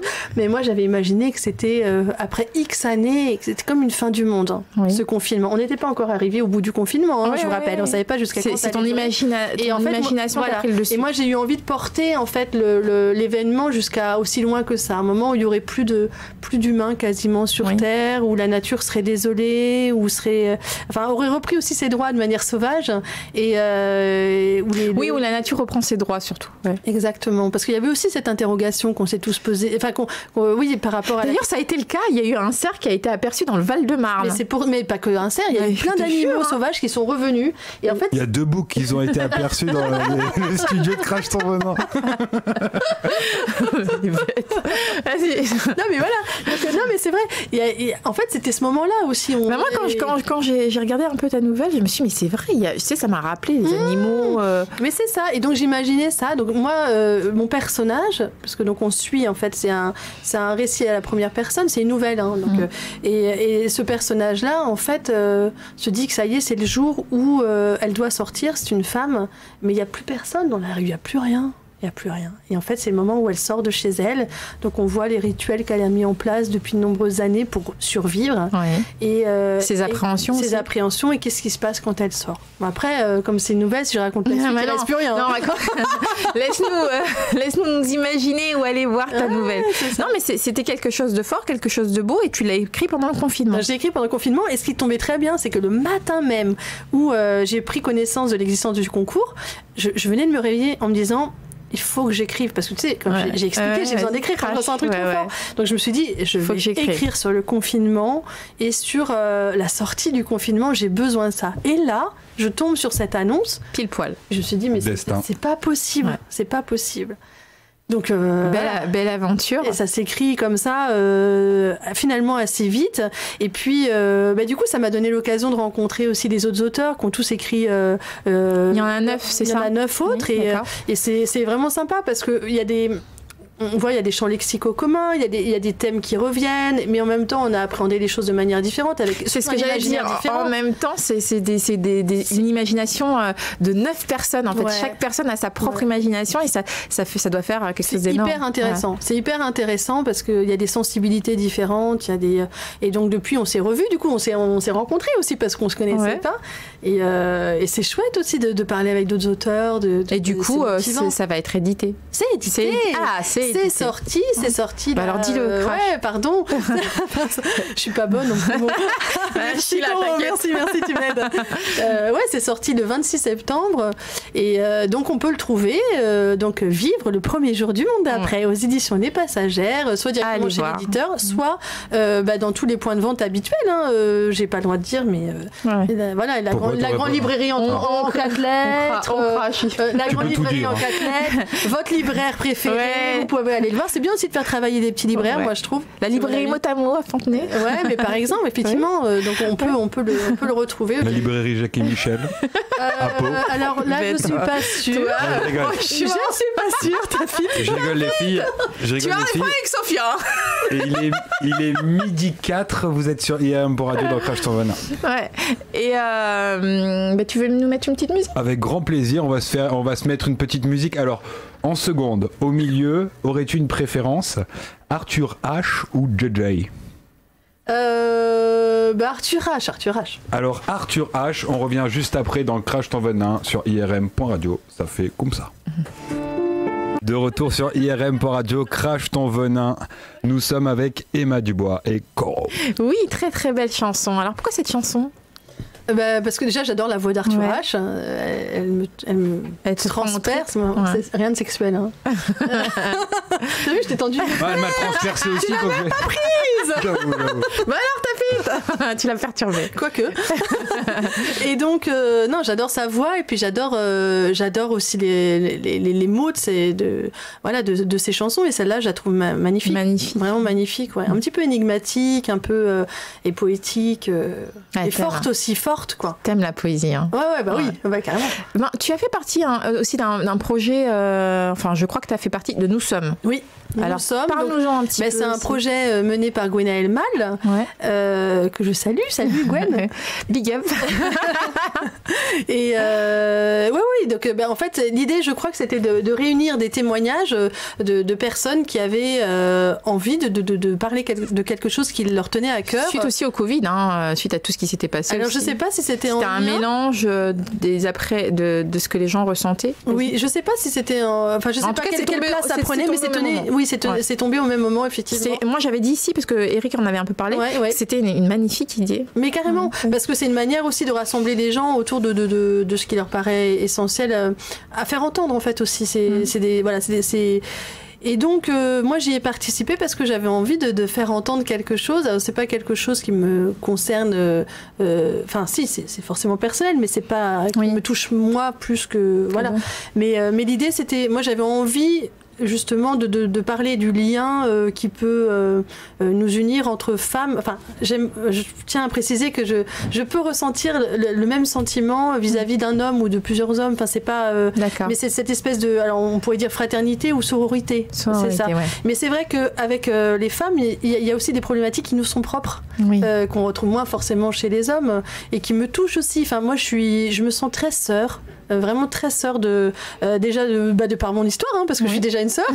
et en fait, quand je rencontre des femmes, parfois j'ai vraiment l'impression qu'il y a un fil qui nous... Un fil conducteur. Un fil entre nous, en fait, qui se tisse et qu'on est comme des sœurs. Il y a un truc de lien.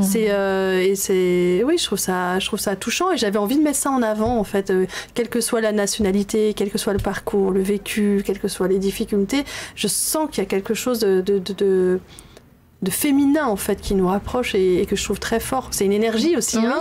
C'est l'énergie collective aussi, ça. Elle a pris le témoignage de plein de gens divers. Hein. Oui. Il n'y a pas que des artistes. Hein. Non. Alors, je crois que c'est vraiment... C'est vraiment tout le monde. Enfin, tout le monde pouvait venir. Et donc ça, c'est génial aussi que la parole soit donnée à tout le monde comme ça, en fait. Effectivement, c'est pas que les artistes, évidemment. Non, parce qu'on aurait pu croire que c'était que des comédiens. Ah, mais pas du tout. Des chanteurs. Non, mais c'était même pas destiné, je crois, aux artistes, hein, du tout. C'est juste que, moi, en l'occurrence, c'est parce que nos chemins se sont croisés à ce moment-là. Mais non, c'était ouvert à tous et ça, c'était bien, quoi. Donc, c'est une expérience que tu regrettes pas? Non, je regrette pas. J'ai hâte de voir le rendu. Ouais, effectivement. J'ai déjà entendu un petit peu. Il y a un teaser qui est passé, le témoignage de quelques personnes, mais ce sont des extraits. Mais déjà, ça donne envie. Enfin, on a envie d'entendre ce que ces personnes ont à dire. C'est intéressant, ouais. Oui. Et du coup, alors, nous sommes les Ecchymoses invisibles, l'écriture, tu te diversifies. On est d'accord. C'est toujours on un peut peu dire touche à tout. Oui. Pas totalement, parce que ça reste quand même assez ancré. Ouais. Mais est-ce que tu projetterais pas d'aller plus loin encore et pourquoi pas actrice ou qu'est-ce que tu vois pour t'as des objectifs bien définis, des projets après tout ce qui s'est passé là, est-ce qu'on t'a tendu les bras dans le monde Alors on m'a fait des propositions pour d'autres pièces de théâtre, donc de toute façon voilà, donc je réfléchis aussi à c'est d'autres que ancré projets. sur le théâtre, mais c'est vrai que pas au cinéma. Alors attends, justement sur le théâtre, sur l'écriture aussi, on a encore d'autres projets. Ouais. Bon, ça reste dans le même domaine du coup. Hein. Et le cinéma, non, mais après moi je suis ouverte. Je suis ouverte en fait aussi. Parce que il n'y a pas d'adaptation, par exemple, des Ecchymoses invisibles pour, Alors je sais que Jamel aimerait en faire une adaptation aussi cinématographique. Ah oui, ça serait un beau film. Donc ouais, je pense que ça serait super et évidemment si on voulait bien de moi, je serais partante pour faire partie de l'aventure. Non, parce que c'est si Jamel il veut pas de toi, je veux bien de toi, moi. Oh, tu passeras par. Merci. Il veut prendre ta place. Pardon. Non, mais c'est vrai qu'en film, avec tout ce qui se vit actuellement, tous les problèmes de la société au niveau de ce genre de cas, des femmes qu'elles soient battues, des violences psychiques, psychologiques, physiques, ça serait vraiment l'occasion. Non, mais tout à fait. Moi, je pense que cette pièce pourrait très bien être transformée en film. Elle aurait tout à fait sa place. Il y a un film qui était sorti qui s'appelait Jusqu'à la garde. Je sais pas si vous l'avez vu. C'était super. Non, aussi. je l'ai pas vu. Mais j'en ai entendu parler. Mais c'était en fait, ça parlait justement des violences conjugales, mais c'était un autre moment. C'était vraiment.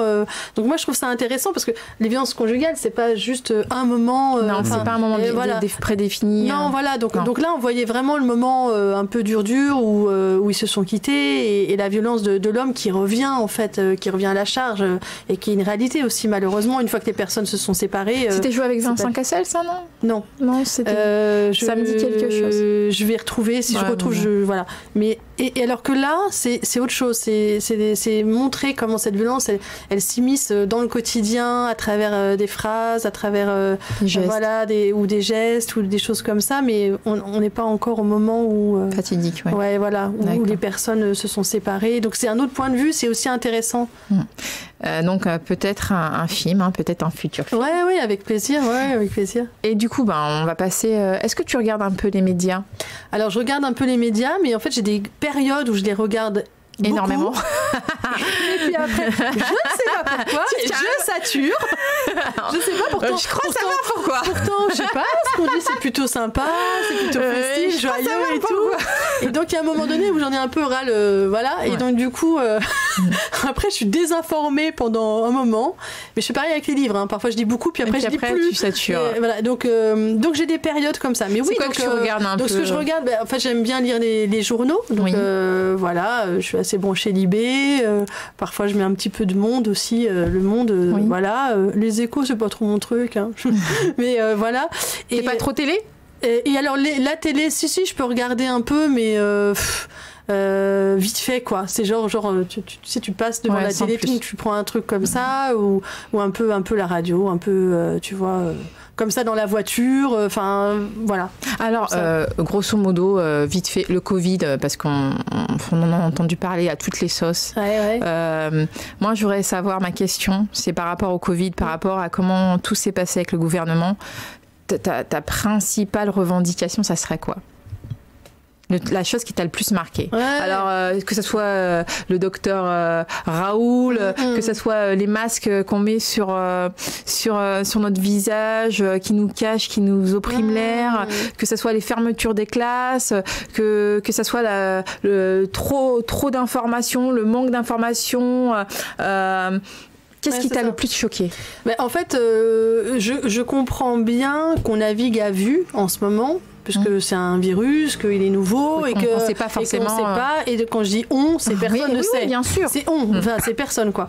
Donc ça, on avance à l'aveugle. On avance à l'aveugle. Donc je comprends qu'on puisse éventuellement mettre en place une restriction, finalement la lever, finalement en mettre une autre, etc. Avoir des consignes différentes. Je comprends. D'accord. Dans une certaine mesure. Par contre, j'ai l'impression quand même qu'il y a des problèmes de timing qui pourraient montrer une forme de manipulation. Alors sans tomber dans le complotisme, c'est pas du tout mon truc non plus. Mais tu vois, par exemple, ne serait-ce que pour les élections municipales, quand on est allé voter au premier tour, moi je me suis posé la question en bonne citoyenne. T'es pas la seule. Évidemment, quand je parle, c'est en guise de témoignage, mais je sais qu'on est nombreux dans ce cas-là. Je me suis dit, voilà, est-ce que je fais prévaloir mon aspect citoyen et je vais voter parce que c'est important de faire entendre notre voix, et puis c'est un droit qu'on a acquis, et voilà, ou est-ce que non, au niveau sanitaire ça n'a pas l'air d'être terrible non plus, ça va à l'encontre de ce qu'ils disaient en fait, du coup, en fait ils ont maintenu ce premier tour en prétendant que non ça allait, comme si le Covid savait qu'il y avait les élections. Exactement, c'était arrêté à la porte des... et carrément, donc on a voté. Je connais des personnes qui ont dépouillé aussi les votes, donc qui se sont exposées, dont des personnes à risque que je connais bien, donc on a tout à fait accepté qu'elle le fasse, on s'est pas posé de questions, on aurait pu perdre ces personnes aussi, si on en parle franchement, et comme par hasard, une fois que le premier tour est passé, on a dit oh là là, panique à bord, mais non, on arrête tout là. Donc si tu veux, avant déjà je pressentais la mascarade, et quand elle est arrivée, fini, je me suis dit mais alors c'est bien ce que je pensais, donc ça c'est un peu ce qui se passe aussi aujourd'hui. Quand on dit on ferme par exemple les restaurants à certaines heures, 22h, comme si le Covid il allait se coucher. Attends, il y a un autre truc aussi, c'est qu'il faut pas attendre. Et carrément, il faut pas faire entendre de musique depuis chez toi à partir de 22h. Alors explique-moi. Donc je me suis dit, j'essaie de comprendre, j'essaie quand même d'être logique. Je me dis c'est parce qu'en fait on a peur qu'il y ait un attroupement en bas de nos fenêtres entre 22h et 22h30, parce qu'après c'est tapage nocturne, on n'a plus le droit tout. Mais bien sûr. Donc entre 22h et 22h30, les gens vont entendre de la musique depuis chez toi, ils vont tous faire une fête sous ton balcon. On a peur de ça en fait, c'est ça. Donc, on peut se poser des questions quand même. La musique elle doit être sacrément bonne quand même pour ameuter autant de monde. C'est comme on n'a pas le droit de faire des manifestations, on n'a pas le droit non plus. Il y a certains restaurants qui vont fermer s'ils n'ont pas les normes d'hygiène adaptées. Donc économiquement, je t'en parle même pas. Mais alors par contre, dans le métro parisien, la ligne 13, bondé, hier bondé. Alors sur les réseaux, on l'a vu. C'est ça. On peut pas le nier. Il y a un problème quelque part. C'est-à-dire qu'il n'y avait pas les mesures de sécurité adéquates. Mais on te dira que si, parce que t'as pas vu les petites croix au sol, le petit marquage. Non, mais ce que je veux te dire par là, c'est que. Ce que je veux dire par là, c'est que. Ils jouent aux bêtes avec nous. Ouais, c'est qu'en fait, ils mettent les croix. On n'est pas des moutons, hein. Au tout début, moi, la première fois que j'ai pris le métro, je me suis dit, ok, faut que je me mette sur une croix. Ah, mais non, mais il n'y a plus de place. Toutes les croix sont prises. Tu te mets entre les croix. Enfin, tu vois l'histoire. Non, mais là, je te garantis que hier, la ligne 13 j'ai vu les images. C'est dingue. C'est impressionnant, quoi. Tu te dis, mais s'il y a vraiment un risque, mais là, il y a des personnes, elles sont foutues. Le problème, c'est qu'en fait, on va arguer du fait que aller au boulot, c'est obligatoire. alors qu'aller dans un bar, ça ne l'est pas. Mais il y a une chose qu'on prend pas en compte, et là, je voudrais vraiment cracher, c'est que le lien social, il est fondamental dans une société. Sinon, on est isolé. Mais il y a beaucoup de gens, qui dépriment en ce moment, voire à mon avis, qui vivent des dépressions, et on le sait pas. Qui sont seuls dans des studios. Qui se laissent périr, malheureusement. Mais carrément, qui se laissent périr. Et des personnes âgées aussi. Des personnes âgées, effectivement. Mais même des personnes qui sont encore en activité, qui sont, tu vois, qui semblent avoir... tout simplement. Oui, mais même, je veux dire, c'est pas anodin non plus de ne voir que des yeux et de ne plus voir de sourire. Je veux dire, même pour n'importe qui, c'est super compliqué. De toute façon, sur le gouvernement le sait, puisqu'on nous a rabassé les oreilles avec l'histoire du hijab et là, maintenant, finalement, on a les manteaux, c'est l'hiver. On est en automne, on va rentrer dans l'hiver. On a le masque, on nous voit plus, et des fois, il y en a qui ont la capuche. C'est exactement la même chose. Évidemment. Donc, on nous a rabâché les oreilles en disant on se voyait plus, même pour les contrôles et tout ce qui s'ensuit. On y est, hein. C'est ça. C'est la même chose. C'est ça. Donc c'est vrai que le masque, moi je vais pas débattre sur la question de si c'est utile ou pas, parce que on n'est pas médecin. Je suis pas médecin, et même les médecins ils savent pas encore exactement tout. Donc les politiques, ils font avec. Ils font ce qui les arrange. Et donc, ce qui les arrange, c'est bien. C'est dit. C'est dit. C'est ce que je pense. J'ai craché. Non, mais clairement. C'est en fonction de ce qui les arrange. C'est vraiment ce que je pense. D'ailleurs, ça pose vraiment question, parce que quand il s'agit de voter, mais d'ailleurs, tu as tout à fait raison. En notre âme et conscience, mais en même temps on se sent manipulé, donc on vote, tu vois, enfin souvent on vote entre la peste et le choléra. Ce que tu dis, ça rejoint une femme, une élue du Val-de-Marne, Laurence Cohen, qui a passé un gros coup de gueule, parce que bien évidemment il y a des mesures qui ont été validées à l'encontre d'un décret qui avait été voté au mois d'août, et ce décret visait à protéger des personnes devant travailler par télétravail, des personnes atteintes de maladies cardiovasculaires, d'obésité, des personnes à risque. Et maintenant, le décret qui a été voté, il y a une loi qui revient dessus, et cette loi, c'était le 23/9, ils reviennent dessus, ils reviennent sur le décret, finalement, ils vont plus protéger ces personnes-là. Donc, elle a poussé un gros coup de gueule en disant, mais c'est du grand n'importe quoi. D'ailleurs, ma question, c'était, le gouvernement vote-t-il des décrets sans penser aux conséquences, et où est-il juste dépassé? Tu viens de, finalement, grosso modo, tu viens de résumer. Mais c'est une crise qui est très grave, parce qu'au-delà de la crise sanitaire, c'est une crise sociale, et puis aussi ça décrédibilise le gouvernement, et en allant plus loin, même la politique.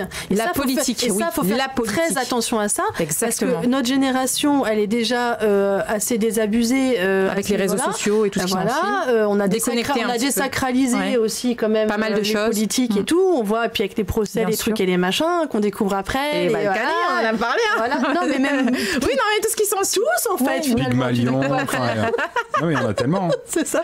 Tu vois. Et attention, il y a les générations qui vont nous suivre. À un moment donné, la politique, c'est aussi une image. C'est la gestion. Non, mais c'est aussi la gestion de la société. À l'origine, c'est ça en fait. C'est de pouvoir faire en sorte que tout le monde puisse vivre en société de manière harmonieuse. Ça sert à ça. C'est la représentation de la politique. C'est une image aussi. Oui, c'est ça. Une image qu'on importe aussi à l'étranger, à l'extérieur. Il y a ça aussi. On a aussi une responsabilité par rapport à ça. T'as raison, Coro.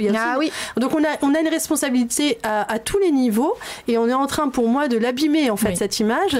Et ça, c'est dommageable pour notre génération et pour les générations futures. Donc moi, je dis attention à ça. Il y a la crise sanitaire. Il y a la crise économique, il y a la crise économique, même cet élu, quand Laurence Cohen dit ils avaient prévu 15 000 emplois, et sur les 15 000 emplois, il y a la moitié des postes qui étaient vacants. Ma question aussi, c'était n'y a-t-il pas de personnes en France pour ces postes? Non mais attends, il y a des personnes qualifiées quand même. Évidemment. Donc tout est économique, elle le dit bien, elle le précise. C'est les thèmes qu'elle aborde, c'est pas n'importe quoi. Quand le gouvernement dit, toujours par Laurence Cohen qui revendique, que le gouvernement a reconnu lui-même qu'il allait prendre 14 000 lits ailleurs parce qu'il n'y a pas ce qu'il faut à l'hôpital Kremlin-Bicêtre, alors qu'il y a un directeur des services des urgences justement qui avait prévenu il y a un an de ça, qu'il n'y avait pas que rien n'allait, qu'il n'arrivait plus à s'en sortir. Il a démissionné. Il y a 10 personnes de son service qui l'ont suivi, dépassé. Alors là, le gouvernement a pris ça en compte parce que ça a été une catastrophe. 10 médecins qui suivent du même groupe qu'à l'hôpital Kremlin-Bicêtre dans le 94. Et du coup, elle dit, le gouvernement nous dit il va réquisitionner 14 000 lits, mais ailleurs. Donc, ils mentent pas. Cette fois-ci, ils mentent pas. Ça veut dire qu'ils vont le prendre à Pierre pour donner à David. Ils vont le prendre à une commune ou à un endroit. Sans en rajouter un seul. Exactement. Ils vont retirer à des endroits des soins pour donner à d'autres structures. Mais ça veut dire quoi? Choisir entre les gens? C'est ça. Et là, ça devient grave. C'est ça. Pour rejoindre ce que tu disais. C'est ça. Et ce que je trouve dommage, c'est qu'ils ont donné ils sont à 26 milliards, je crois, pour la crise, pour la France, et ils n'ont pas acheté un seul lit supplémentaire. Alors que le confinement, et le confinement est là. Parce que les hôpitaux sont engorgés parce qu'il n'y a pas assez de lits. Non, c'est du grand n'importe quoi. Juste parce qu'il n'y a pas de lits, ils mettent des milliards sans donner 10 000 pour un seul lit, quoi. C'est ça. C'est un non-sens. Tout est confus, tout est. Bon, alors, ce que tu en retiens, c'était ça. Ce que j'en retiens, c'est qu'ils essaient de faire au mieux. Après, mais il faut que ça serve les intérêts quand même de tout le monde et qu'il y a beaucoup de gens qui sont en train de rester sur le carreau. Donc moi, ce que j'en retiens, c'est que j'ai envie de pousser un signal d'alerte, quoi, parce que un coup de gueule. Non mais le coup de gueule certainement, mais déjà pour les artistes. Mais vraiment pas que, pour les artistes aussi, mais j'ai beaucoup d'inquiétudes. J'ai beaucoup d'inquiétudes pour notre société actuellement et pour la jeunesse, pour les gens qui la composent, qui sont aussi des personnes que je connais ou que je connais pas. J'ai beaucoup d'inquiétudes. Donc on lit beaucoup de déprimes pour les EHPAD aussi. Pour les EHPAD, des personnes qui sont de plus en plus vulnérables et apparemment qui n'ont plus leur mot à dire. C'est-à-dire qu'on s'est aperçu, il y a eu des enquêtes en fait, que dans certains EHPAD, comme les personnes, elles ont plus les moyens de revendiquer certaines choses et qu'il y a cette crise sanitaire, il y a de moins en moins de personnel et elles sont comme des oubliés, laissées pour compte. C'est déjà une tendance. C'est déjà, voilà, mais tu te rends compte, dans un EHPAD, c'est-à-dire t'es déjà hors de chez toi, t'es dans un lieu de vie pour la fin de tes jours, et là on te regarde plus, on ne t'écoute plus, tu n'as pas le droit aux visites et pour la plupart tu meurs seul. Ouais, bien sûr. Ta famille paye 3 000 € par mois en plus. Non mais c'est vrai. Non mais c'est la catastrophe. C'est vrai. Alors là, ils ont parlé de mettre en place des rendez-vous quand même avec des visites, mais sur rendez-vous. Il faut que les personnes se fassent. Non, c'est pas ça. C'est le personnel qui doit se faire tester tous les 14 jours. Et puis il y a un certain nombre de personnes. Ils essaient quand même d'améliorer un peu les choses parce que. Mais parce qu'on a assisté à des cas, mais pas possible, avec des pauvres personnes âgées qui se laissaient mourir de faim, qui étaient. On peut pas faire ça. Quoi. Est-ce que c'est le choix? Moi, ça sera pas mon choix plus tard quand je serai âgée. Je suis désolée. Crash, ouais, non, mais évidemment. Tu veux pas, après avoir travaillé toute ta vie et cotisé, c'est franchement. Mais c'est pas la question du travail, c'est plutôt la question du lien. Encore une fois, on va se dire que je suis accro au lien, mais. Non, mais le lien. T'as hyper besoin de voir ta famille. Imagine-toi, toute ta vie, t'as travaillé, t'as donné à ce pays. Alors moi, je viens. Ça aussi, c'est vrai. Attends, t'as donné à la France. T'as donné à la France. Le gouvernement, il faut qu'il prenne ça en compte. Les personnes âgées, ils ont donné. Maintenant, ils doivent avoir un juste retour, quand même, un minimum. Dans l'humain, mais aussi dans l'encadrement. C'est le minimum, je pense. Bien sûr.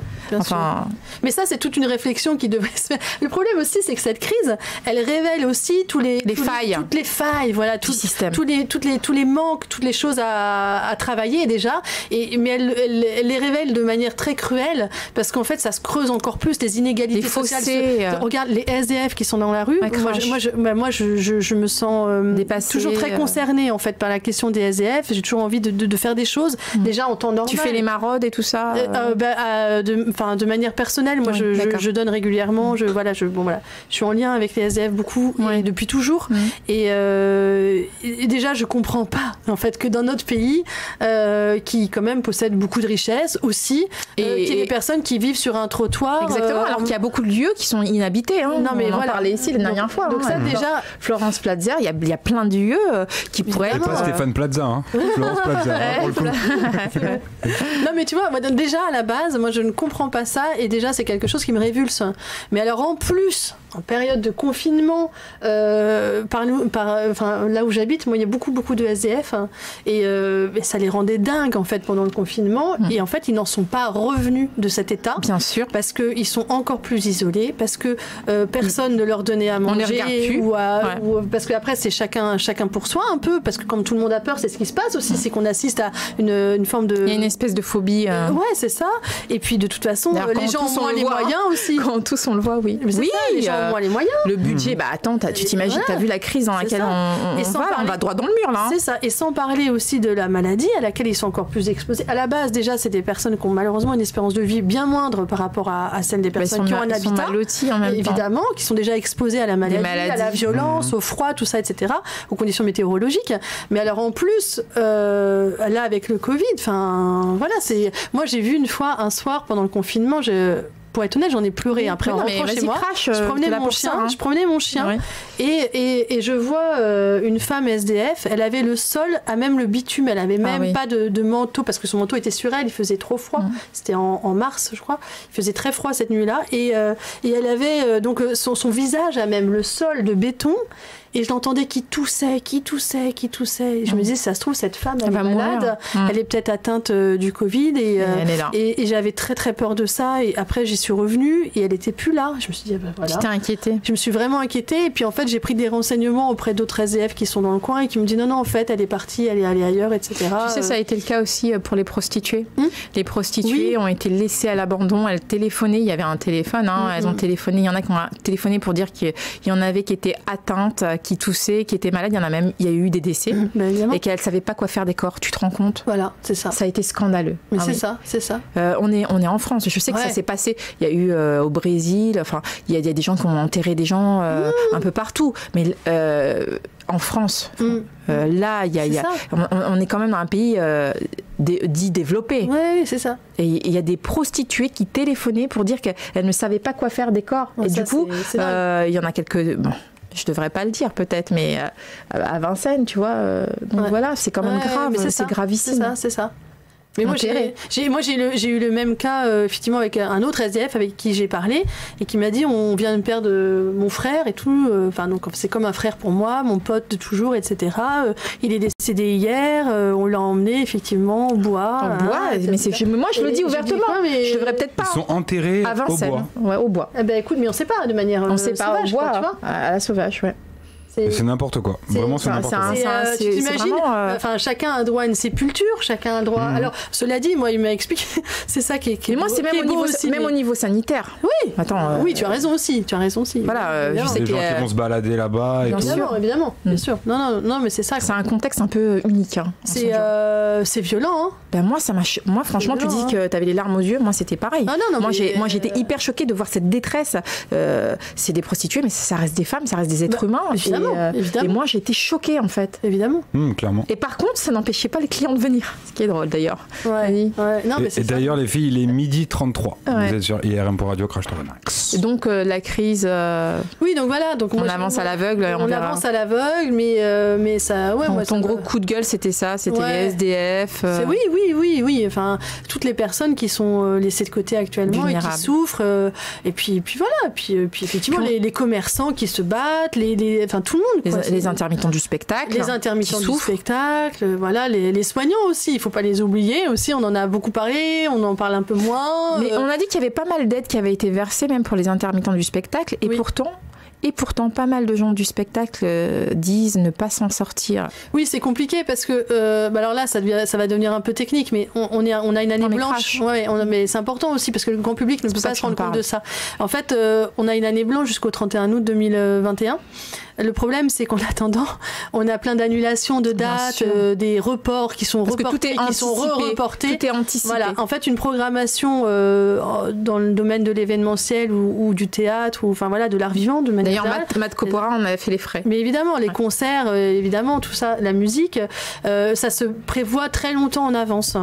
Donc, quand il y a une annulation, qu'est-ce qu'on fait de cette date? Et puis, en fait, tout le monde est dans le même cas. Donc, à la fois, il y a comme une espèce d'embouteillage au niveau des programmations pour les lieux, mais en même temps, ça se double d'une incertitude. Exactement, parce qu'on ne sait pas quand est-ce que... Donc, comment se projeter, comment signer des contrats. Exactement. Donc, voilà.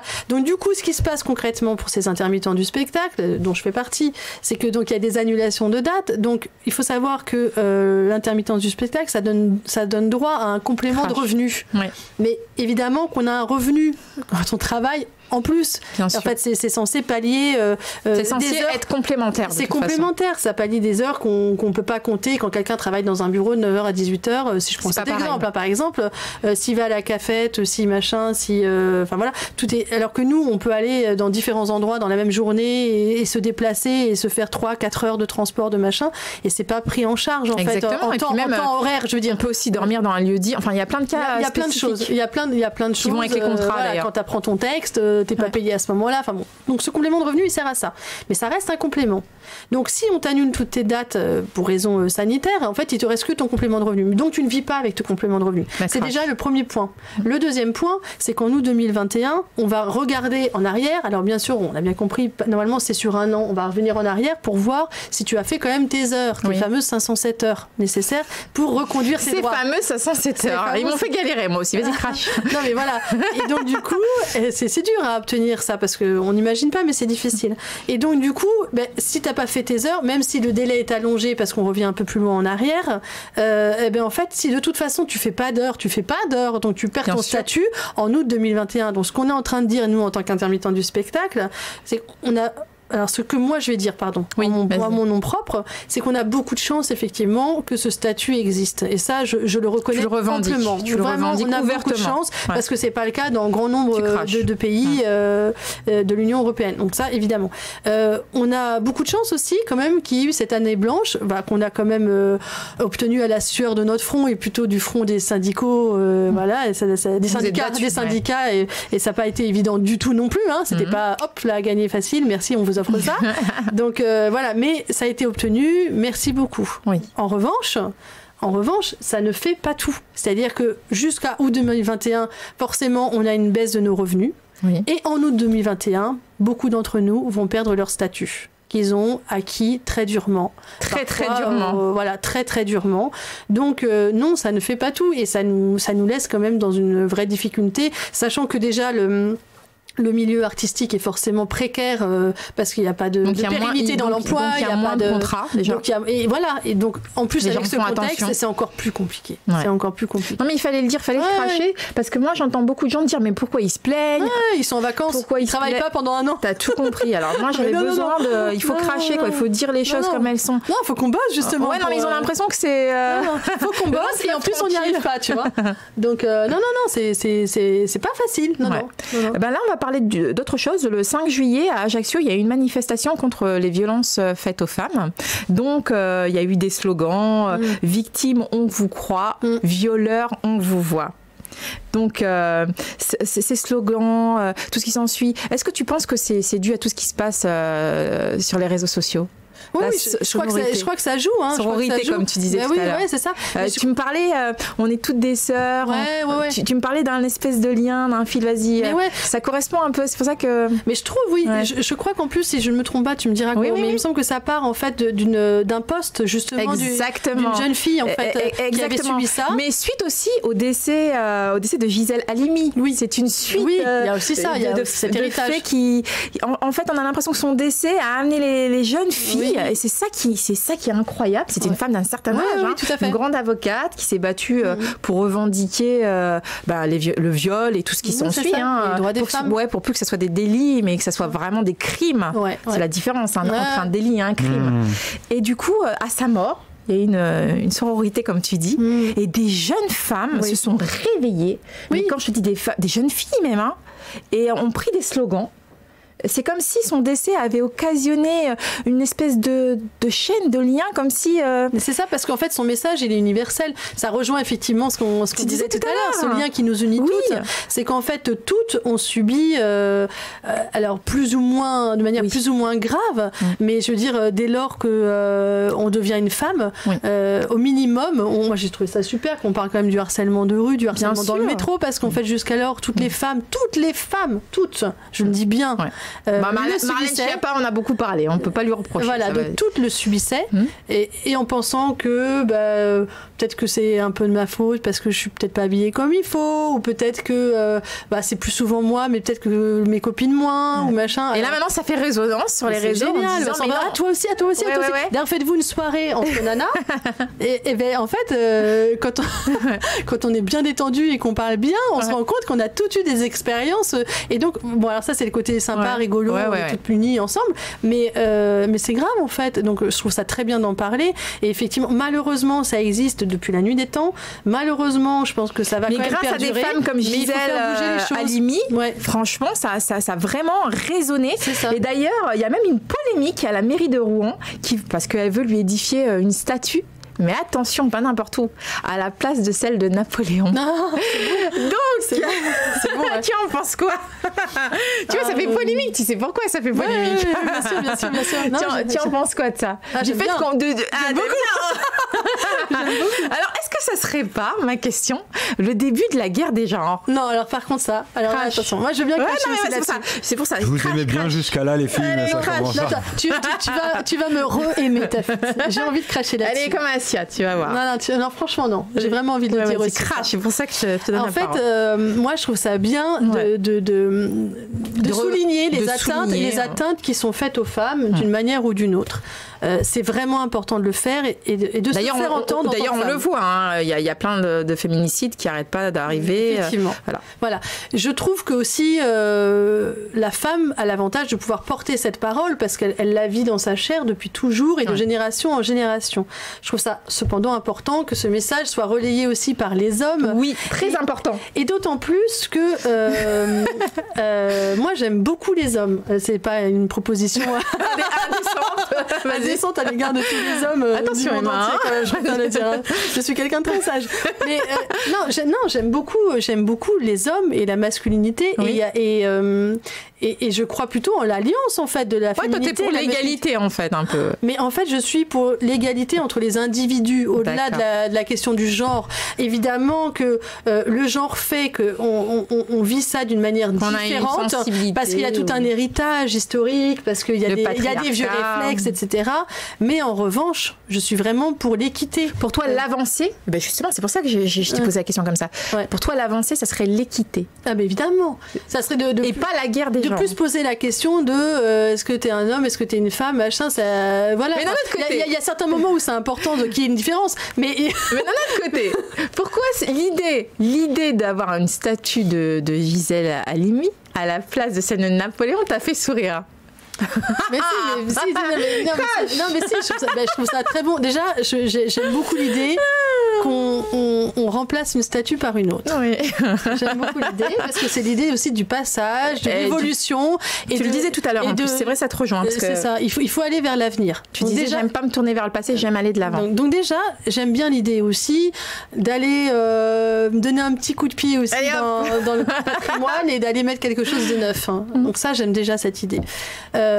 Après, oui, Napoléon, on a tout un héritage de Napoléon. Je pense qu'on en a bien soupé, bien mangé. Et c'est important, oui, de faire entendre la voix de femmes comme celle de Gisèle Halimi. Enfin, effectivement. C'est bien fait entendre dans le monde entier. Effectivement. Enfin, donc. Et pourquoi ne pas les mettre à côté, les deux statues? Voilà, un homme. Voilà, vas-y. Parce que c'est quand même. Non, mais parce que en fait, peut-être. Cette place, il peut pas y avoir de statut tout simplement. Il faut choisir au plus simple. Je vais aller Napoléon. Non, on les fusionne. On fait Napomi ou Géléon. Non, mais moi je suis pour aller de l'avant. Moi, je suis d'accord avec la mairie, le maire de Rouen. La maire de Rouen. Je trouve aussi quoi. Aller de l'avant. Allez hop. Oui. Aux oubliettes. Non, je rigole. Et si dans 100 ans, on enlève la statue de la dame par un chevreuil, parce que ce sera la période des chevreuils. Alors, chevreuil, je sais pas si on va y gagner, exemple. Mais non, par une autre statue et d'un homme, pas forcément d'une femme, moi ça me va aussi en fait. Moi ce qui m'intéresse c'est l'avancée des idées, c'est de pas rester en arrière, tu vois, dans le passé quoi. Sachant que le peuple évolue, avance, ce serait bête de rester sur des... Encore une fois, moi je trouve que chaque voix est légitime, il n'y a vraiment aucun souci avec ça quoi. Alors je vais vous parler d'autre chose là, enfin non, on est dans la même filière. Le député Aurélien Pradier en a marre, on a eu marre des discussions. C'est lui-même qui l'a déclaré, hein. Il est pour du changement, du renouveau. Nous devons passer de la parole aux actes. Pour lui, le Grenelle n'a pas été satisfaisant. Il y a beaucoup de gens qui il n'y a aucune valeur opérationnelle. Il a dit qu'il faut agir. Pour lui, chaque semaine, des femmes meurent. Ça s'est vu là récemment. On a vu même un féminicide, à Noisy-le-Sec. Dernièrement aussi à Champigny-sur-Marne. Il y a une jeune femme de 39 ans, une brésilienne qui est décédée aussi, qui a laissé 2 enfants, féminicide. Donc il n'en peut plus. Il dit qu'il faut agir. Donc pour lui, les Grenelles ont été inutiles. Il n'est pas le seul à le dire. Donc moi je vais rebondir là-dessus, je vais cracher parce que on est plusieurs femmes à avoir fait le Grenelle, Florence Platzer, Assia Benziane, d'ailleurs pour la parité homme-femme, elle est élue, et moi-même. Et moi je vais cracher parce que ayant été au Grenelle, c'est un point que j'avais souligné. J'ai pris la parole une fois et c'était justement pour ça, parce qu'à l'époque on nous faisait des pubs. Alors c'était génial, oui, c'était génial. On le voyait de plus en plus à la télé. Les pubs restaient pas. Vous devez partir et tout ça. Mais moi, il y a un point pour moi que j'ai souligné au Grenelle qu'ils n'avaient pas anticipé. Je me suis dit, mais vous faites comme si pour une femme, c'était facile de partir. Et comme si demain elle disait à son homme, un homme possessif en l'occurrence, parce que la plupart de ces hommes sont possessifs et donc violents, je m'en vais demain. Comme si elle pouvait partir. Moi, ma crainte était que, je l'ai revendiqué au Grenelle, que ces publicités, qui ne sont pas accompagnées de structures, parce que le milliard a été prévu, mais rien n'a été mis en œuvre, donc il n'y avait pas d'endroit pour les accueillir. Il y avait des pubs à outrance. Pour moi, c'était une pub comme un effet de mode. Et moi, ça m'a altérée. Et je leur ai dit, mais qu'est-ce que vous faites? J'ai l'impression que demain, il va y avoir des tas de décès, parce que des femmes vont dire à leurs hommes, je m'en vais, je pars demain, et que les hommes ne vont pas accepter. Et c'est ce qui est en train de se produire. Alors, monsieur le député Aurélien Pradier le dit bien. Il rejoint un peu ce que je dis. Alors, ma question, c'est, ce député, est-il en train de court-circuiter d'une certaine façon Marlène Schiappa, son travail? Parce que les Grenelles, tout ce qu'elle a mis... Est-ce qu'il est en train, quelque part, de la court-circuiter? Ou est-ce qu'il est en train, finalement, de la tacler, de dire qu'elle n'a servi à rien? Alors, soit il court-circuite, soit il complète. Vas-y, c'est-à-dire que peut-être que c'est intéressant, enfin, c'est quand même intéressant de parler, en fait, de ce phénomène des violences conjugales et de les reconnaître et des recours éventuellement qu'une femme pourrait avoir. Mais il faut avoir un suivi derrière. Oui, non, mais justement, j'y viens. Mais je trouve ça important déjà d'alerter l'ensemble de la population sur ces situations et au moins de dire qu'on veut faire quelque chose, c'est-à-dire que la société s'empare de ce sujet et le gouvernement également. Donc, on va dire, en cela, le Grenelle a une utilité. Évidemment que c'est insuffisant. Si on dit, c'est 39-49. Hein. 39-49, qui est tout le temps, pour la plupart du temps, Florence Platzer nous disait que c'est tout le temps occupé. C'est ce que j'allais te dire. Si on dit aux femmes... les cocottes, faites le 39-49, qu'il y a personne en aide, mais qu'en fait on n'arrive pas, alors qu'on est en faut les moyens derrière. Alors qu'il y a pas, non mais même qu'on arrive à avoir personne au bout du fil, ou qu'on nous oriente vers une association qui serait peut-être ouverte de 9h à 17h le lundi et enfin, j'en sais rien, tu vois, des trucs comme ça. Ou des lieux dits, effectivement, inexistants pour l'instant. Effectivement. Alors effectivement, il faut encore une fois un courage dingue pour prendre quelques affaires avec toi, tes enfants avec toi pour les protéger et sortir de chez toi et aller quelque part. Mais s'il n'y a pas de quelque part, s'il n'y a pas d'ailleurs, tu fais quoi en fait? Donc voilà, donc c'est ce que dénonce aussi le député. C'est ce qu'ils n'avaient pas prévu. C'est ça, et donc c'est en cela que c'est forcément incomplet, on va dire que c'est une bonne intention, Ça part d'une bonne intention. Il faut que la bonne intention soit là au départ pour qu'on puisse voir des actes ensuite émerger. Mais c'est vrai que du coup, s'il n'y a pas de moyens derrière, ça sert à rien. Donc moi, j'ai espoir que du coup, la parole du député pourra être entendue pour qu'on puisse mettre en œuvre des moyens concrets d'aider des personnes victimes de violences conjugales. Complémentaire avec et que ça sera complémentaire. Mais évidemment que pour le moment, ça ne suffit pas. Ça ne suffit pas. Et en plus, le problème de ça, il faut que ça s'accompagne rapidement de moyens, parce que le problème de ça, c'est que l'ensemble de la population croit que c'est pris en charge, alors que ça n'est pas pris en charge dans les faits. Et du coup, encore une fois, ça responsabilise de nouveau ces femmes victimes de violences. On dit, si tu n'y arrives pas, c'est que tu n'es pas doué. Enfin, mais en même temps, il y a un problème de communication, parce que quand on envoie ces pubs en disant il faut partir et tout ça, on ne dit pas prenez le temps, allez voir telle association. Les pubs sont mal faites, puisque la femme du jour au lendemain dit à son homme je m'en vais, parce qu'elle voit ça à la télé, elle voit ça dans les pubs. Les poussent dans la gueule du loup. Elles vont. Moi, c'était ça ma revendication. C'était tu peux pas dire à un homme comme ça. Non, tu prépares ton départ, mais tu ne pars pas de cette manière-là. Tu vas te trouver face à un drame, et c'est ce qui est en train de se passer. Oui, parce que effectivement, Coro, on est dans le problème. Tu l'as dit toi-même. On est dans la communication. Mais dans la communication, c'est de la com. C'est de la com. Mais c'était ça que j'ai souligné au Grenelle. De la com. En fait, moi, ce que je comprends pas, et je vais cracher une bonne fois, c'est que les membres du gouvernement qui ne connaissent pas le sujet, enfin, ils le lisent. Pour la plupart, peut-être qu'il y en a qui le vivent et qui ne le disent pas, mais la plupart, on va dire qu'ils ne sont pas dedans, puisque eux-mêmes disent que ça touche que certaines catégories de la population, entre guillemets. Je trouve que ça peut toucher tout le monde, mais je ne suis pas du même avis que beaucoup de personnes. S'ils ne savent pas, qu'ils s'entourent de gens qui connaissent le sujet, pour émettre des lois, pour faire des publicités, des communications à outrance comme ça, avec des vies, ils jouent avec la vie de femmes, avec la vie d'enfants. Entourez-vous des bonnes personnes. Ouais, c'est ça. Soyez pas contre-membres du gouvernement. Fait exprès, au fond. Non, mais après, je veux pas. Moi, j'ai mis aucun avis, mais c'est pas la première fois que Coro en parle dans Crash ton venin de ce Grenelle. Et moi, ça me fait penser à ce qu'ils avaient mis en place, ce gouvernement, à la sortie des Gilets jaunes. En gros, Manu, il était partout, il parlait avec tout le monde a cru qu'ils avaient été entendus, mais après ça, il n'y a jamais rien eu. Après, on s'est moqué, on les a décribilisés. Donc, ils sont bons en communication, mais après, en action, c'est différent. C'est ça, la communication ne doit pas servir d'apparat, quoi. Il faut que derrière il y ait des actes. Surtout que là c'est des vies, et on le voit bien de semaine en semaine. Évidemment. Là, depuis le début de janvier 2020, il y a 73 victimes. Évidemment, après les Grenelles. C'est énorme. Et y compris des enfants. C'est ça. C'est lamentable. Alors là, on est passé à un autre cap. C'est-à-dire que maintenant, c'est les enfants aussi. Après, ce qui est aussi important, c'est il faut donner des moyens aux femmes de partir avec leurs enfants, mais il faut aussi faire tout un travail de prévention. Et ça, moi, je crois beaucoup.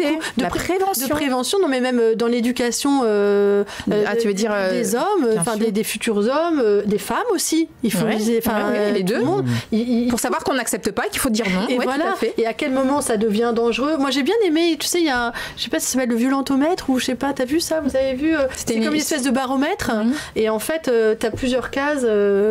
Et en fait, on dit par exemple, est-ce que ça t'est déjà arrivé que ton conjoint te dise ça, fasse ça, etc. Et en fait, tu vas du vert jusqu'au rouge. Et tant que tu es dans le vert, c'est que c'est un peu basique, mais ça peut aider. C'est parce que du coup, ça donne une image. Et puis surtout, c'est plus subjectif, quoi. C'est un truc qui est, tu le vois à plat. Tout le monde s'accorde là-dessus, quoi. Et donc du coup, est-ce que tu es dans le vert? Si dans le vert, bon, ça va. Tu vois. Mais si bien sûr tu es dans le orange, c'est que ça commence quand même à aller assez mal. Et si tu es dans le rouge, faut vraiment faire quelque chose, quoi. Enfin, c'est jusqu'à on peut avoir peur pour ta vie. Il faut prendre tes jambes à ton cou. Et je trouve ça quand même aussi assez intéressant de sortir du côté subjectif, parce que le problème c'est que chaque histoire est différente, et donc chacune ou chacun, parce que ça peut être aussi des hommes, même si c'est plus rare, c'est aussi des hommes. Merci de le souligner. Oui, je veux le souligner aussi. Merci. Toujours, je veux le souligner aussi. Et je pense que chacun ou chacune va se dire non mais lui c'est pas pareil, ou elle c'est pas pareil. Je parle de la personne qui fait preuve de violence. Ça revient c'est parce que il a vécu ceci ou elle a vécu cela, ou c'est parce que machin. C'est peut-être moi aussi qui n'ai pas réagi comme il fallait. Voilà. Mais non, il y a un moment donné, si tu as un barème objectif, officiel, et que tu rentres dans la case, Tu te dis, ah ok, ouais, il faut y se a un rapprocher, problème. il faut se rapprocher de personnes qui peuvent t'aider. Ouais, et puis ça, j'aime bien. C'est pas mal au niveau de l'éducation, c'est pas mal. Voilà, et je pense qu'on a Et tout même un des travail à colloques faire au collège ou mais au c'est ce que j'allais te lycée, dire, on a tout un travail à faire, mais même dès le collège, effectivement, pour dire, bon, les primaires à voir, mais déjà collège, pour dire, voilà, enfin... Au moment de l'adolescence. Oui, quand... Ouais, je pense que c'est important. Parce qu'ils sont beaucoup sur les réseaux. On a du mal à départager la réalité de ce qui est faux quand ils voient la pornographie. Enfin, et oui, il y a plein de choses à expliquer. Hein, non, mais il y a plein de choses à expliquer, évidemment, parce que tu vois, même quand il y a les premières petites histoires d'amour qui commencent, parfois c'est pas réciproque. Alors comment est-ce que tu gères cette non-réciprocité avec la frustration? Et parfois aussi, on peut forcer aussi. C'est ça que j'allais te dire. Mais ça peut être forcé même par des mots, par des messages insistants, par des trucs, par du harcèlement, ouais, il y a plein de choses à...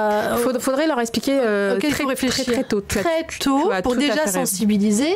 Parce que le problème aussi, c'est que souvent, on pense à essayer de réparer, de colmater des brèches, alors que la prévention joue un rôle majeur sur tous les sujets qui sont sensibles, tous les sujets prévenir avant de guérir, enfin prévenir avant de guérir. Et ça doit, voilà. Et moi, je voulais vraiment dire, je tiens vraiment à cracher là-dessus, la com, c'est pas ce qu'il y a de plus important. Ben non. Ce qui est de plus important, c'est l'humain et c'est pas la com.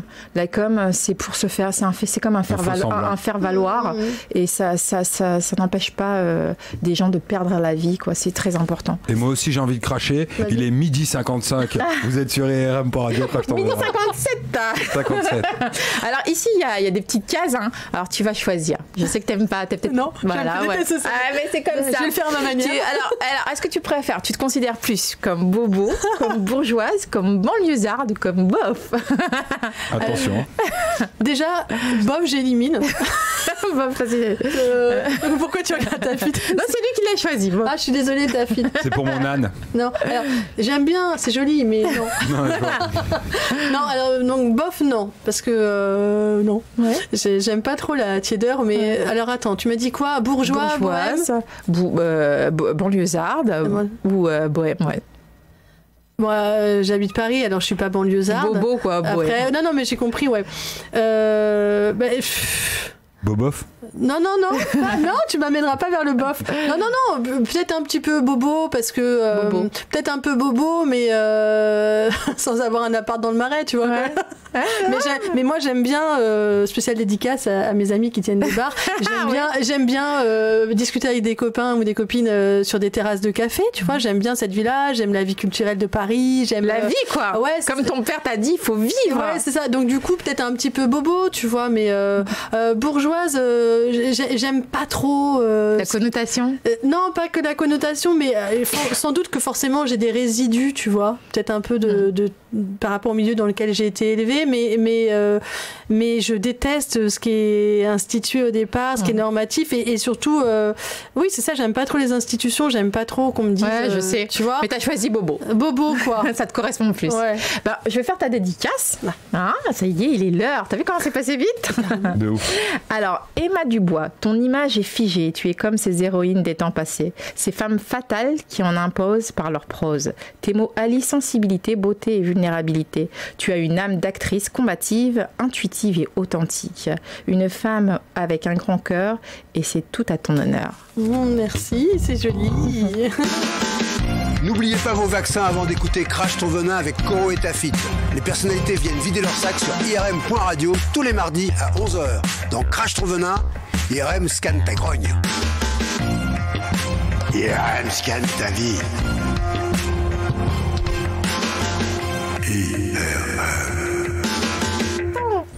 Alors Emma, ça te fait quoi de te faire scanner par Lydie? Par Coro, qu'est-ce que par Coro, je sais pas pourquoi. Je sais pas pourquoi aujourd'hui. J'adore me faire scanner. Ça va alors. Et encore plus par Coro. Tu reviendras. Ouais. Mais en tout cas, c'était un plaisir de t'avoir aujourd'hui, vraiment. Plaisir partagé. Ouais, vraiment, c'était cool. Merci. Vraiment. Merci beaucoup à vous. Coro, un plaisir aussi avec toi. Ça fait un gros plaisir de vous avoir. Moi, tu m'as fatiguée aujourd'hui. Non, je regarde. Ah bah c'est que le début, Matoumou. Oui. Alors attention, on termine avec ça. On vous donne rendez-vous la semaine prochaine de 11h à 13h. En attendant, merci Emma Dubois d'avoir été avec nous. On embrasse Jamel, on embrasse Eric, on embrasse les Échymoses qui seront samedi soir, c'est ça? Samedi soir à 19h au Théâtre dans Paris 15e. Allez-y car c'est vraiment la pièce immanquable. En attendant, on vous souhaite une très bonne semaine. Salut.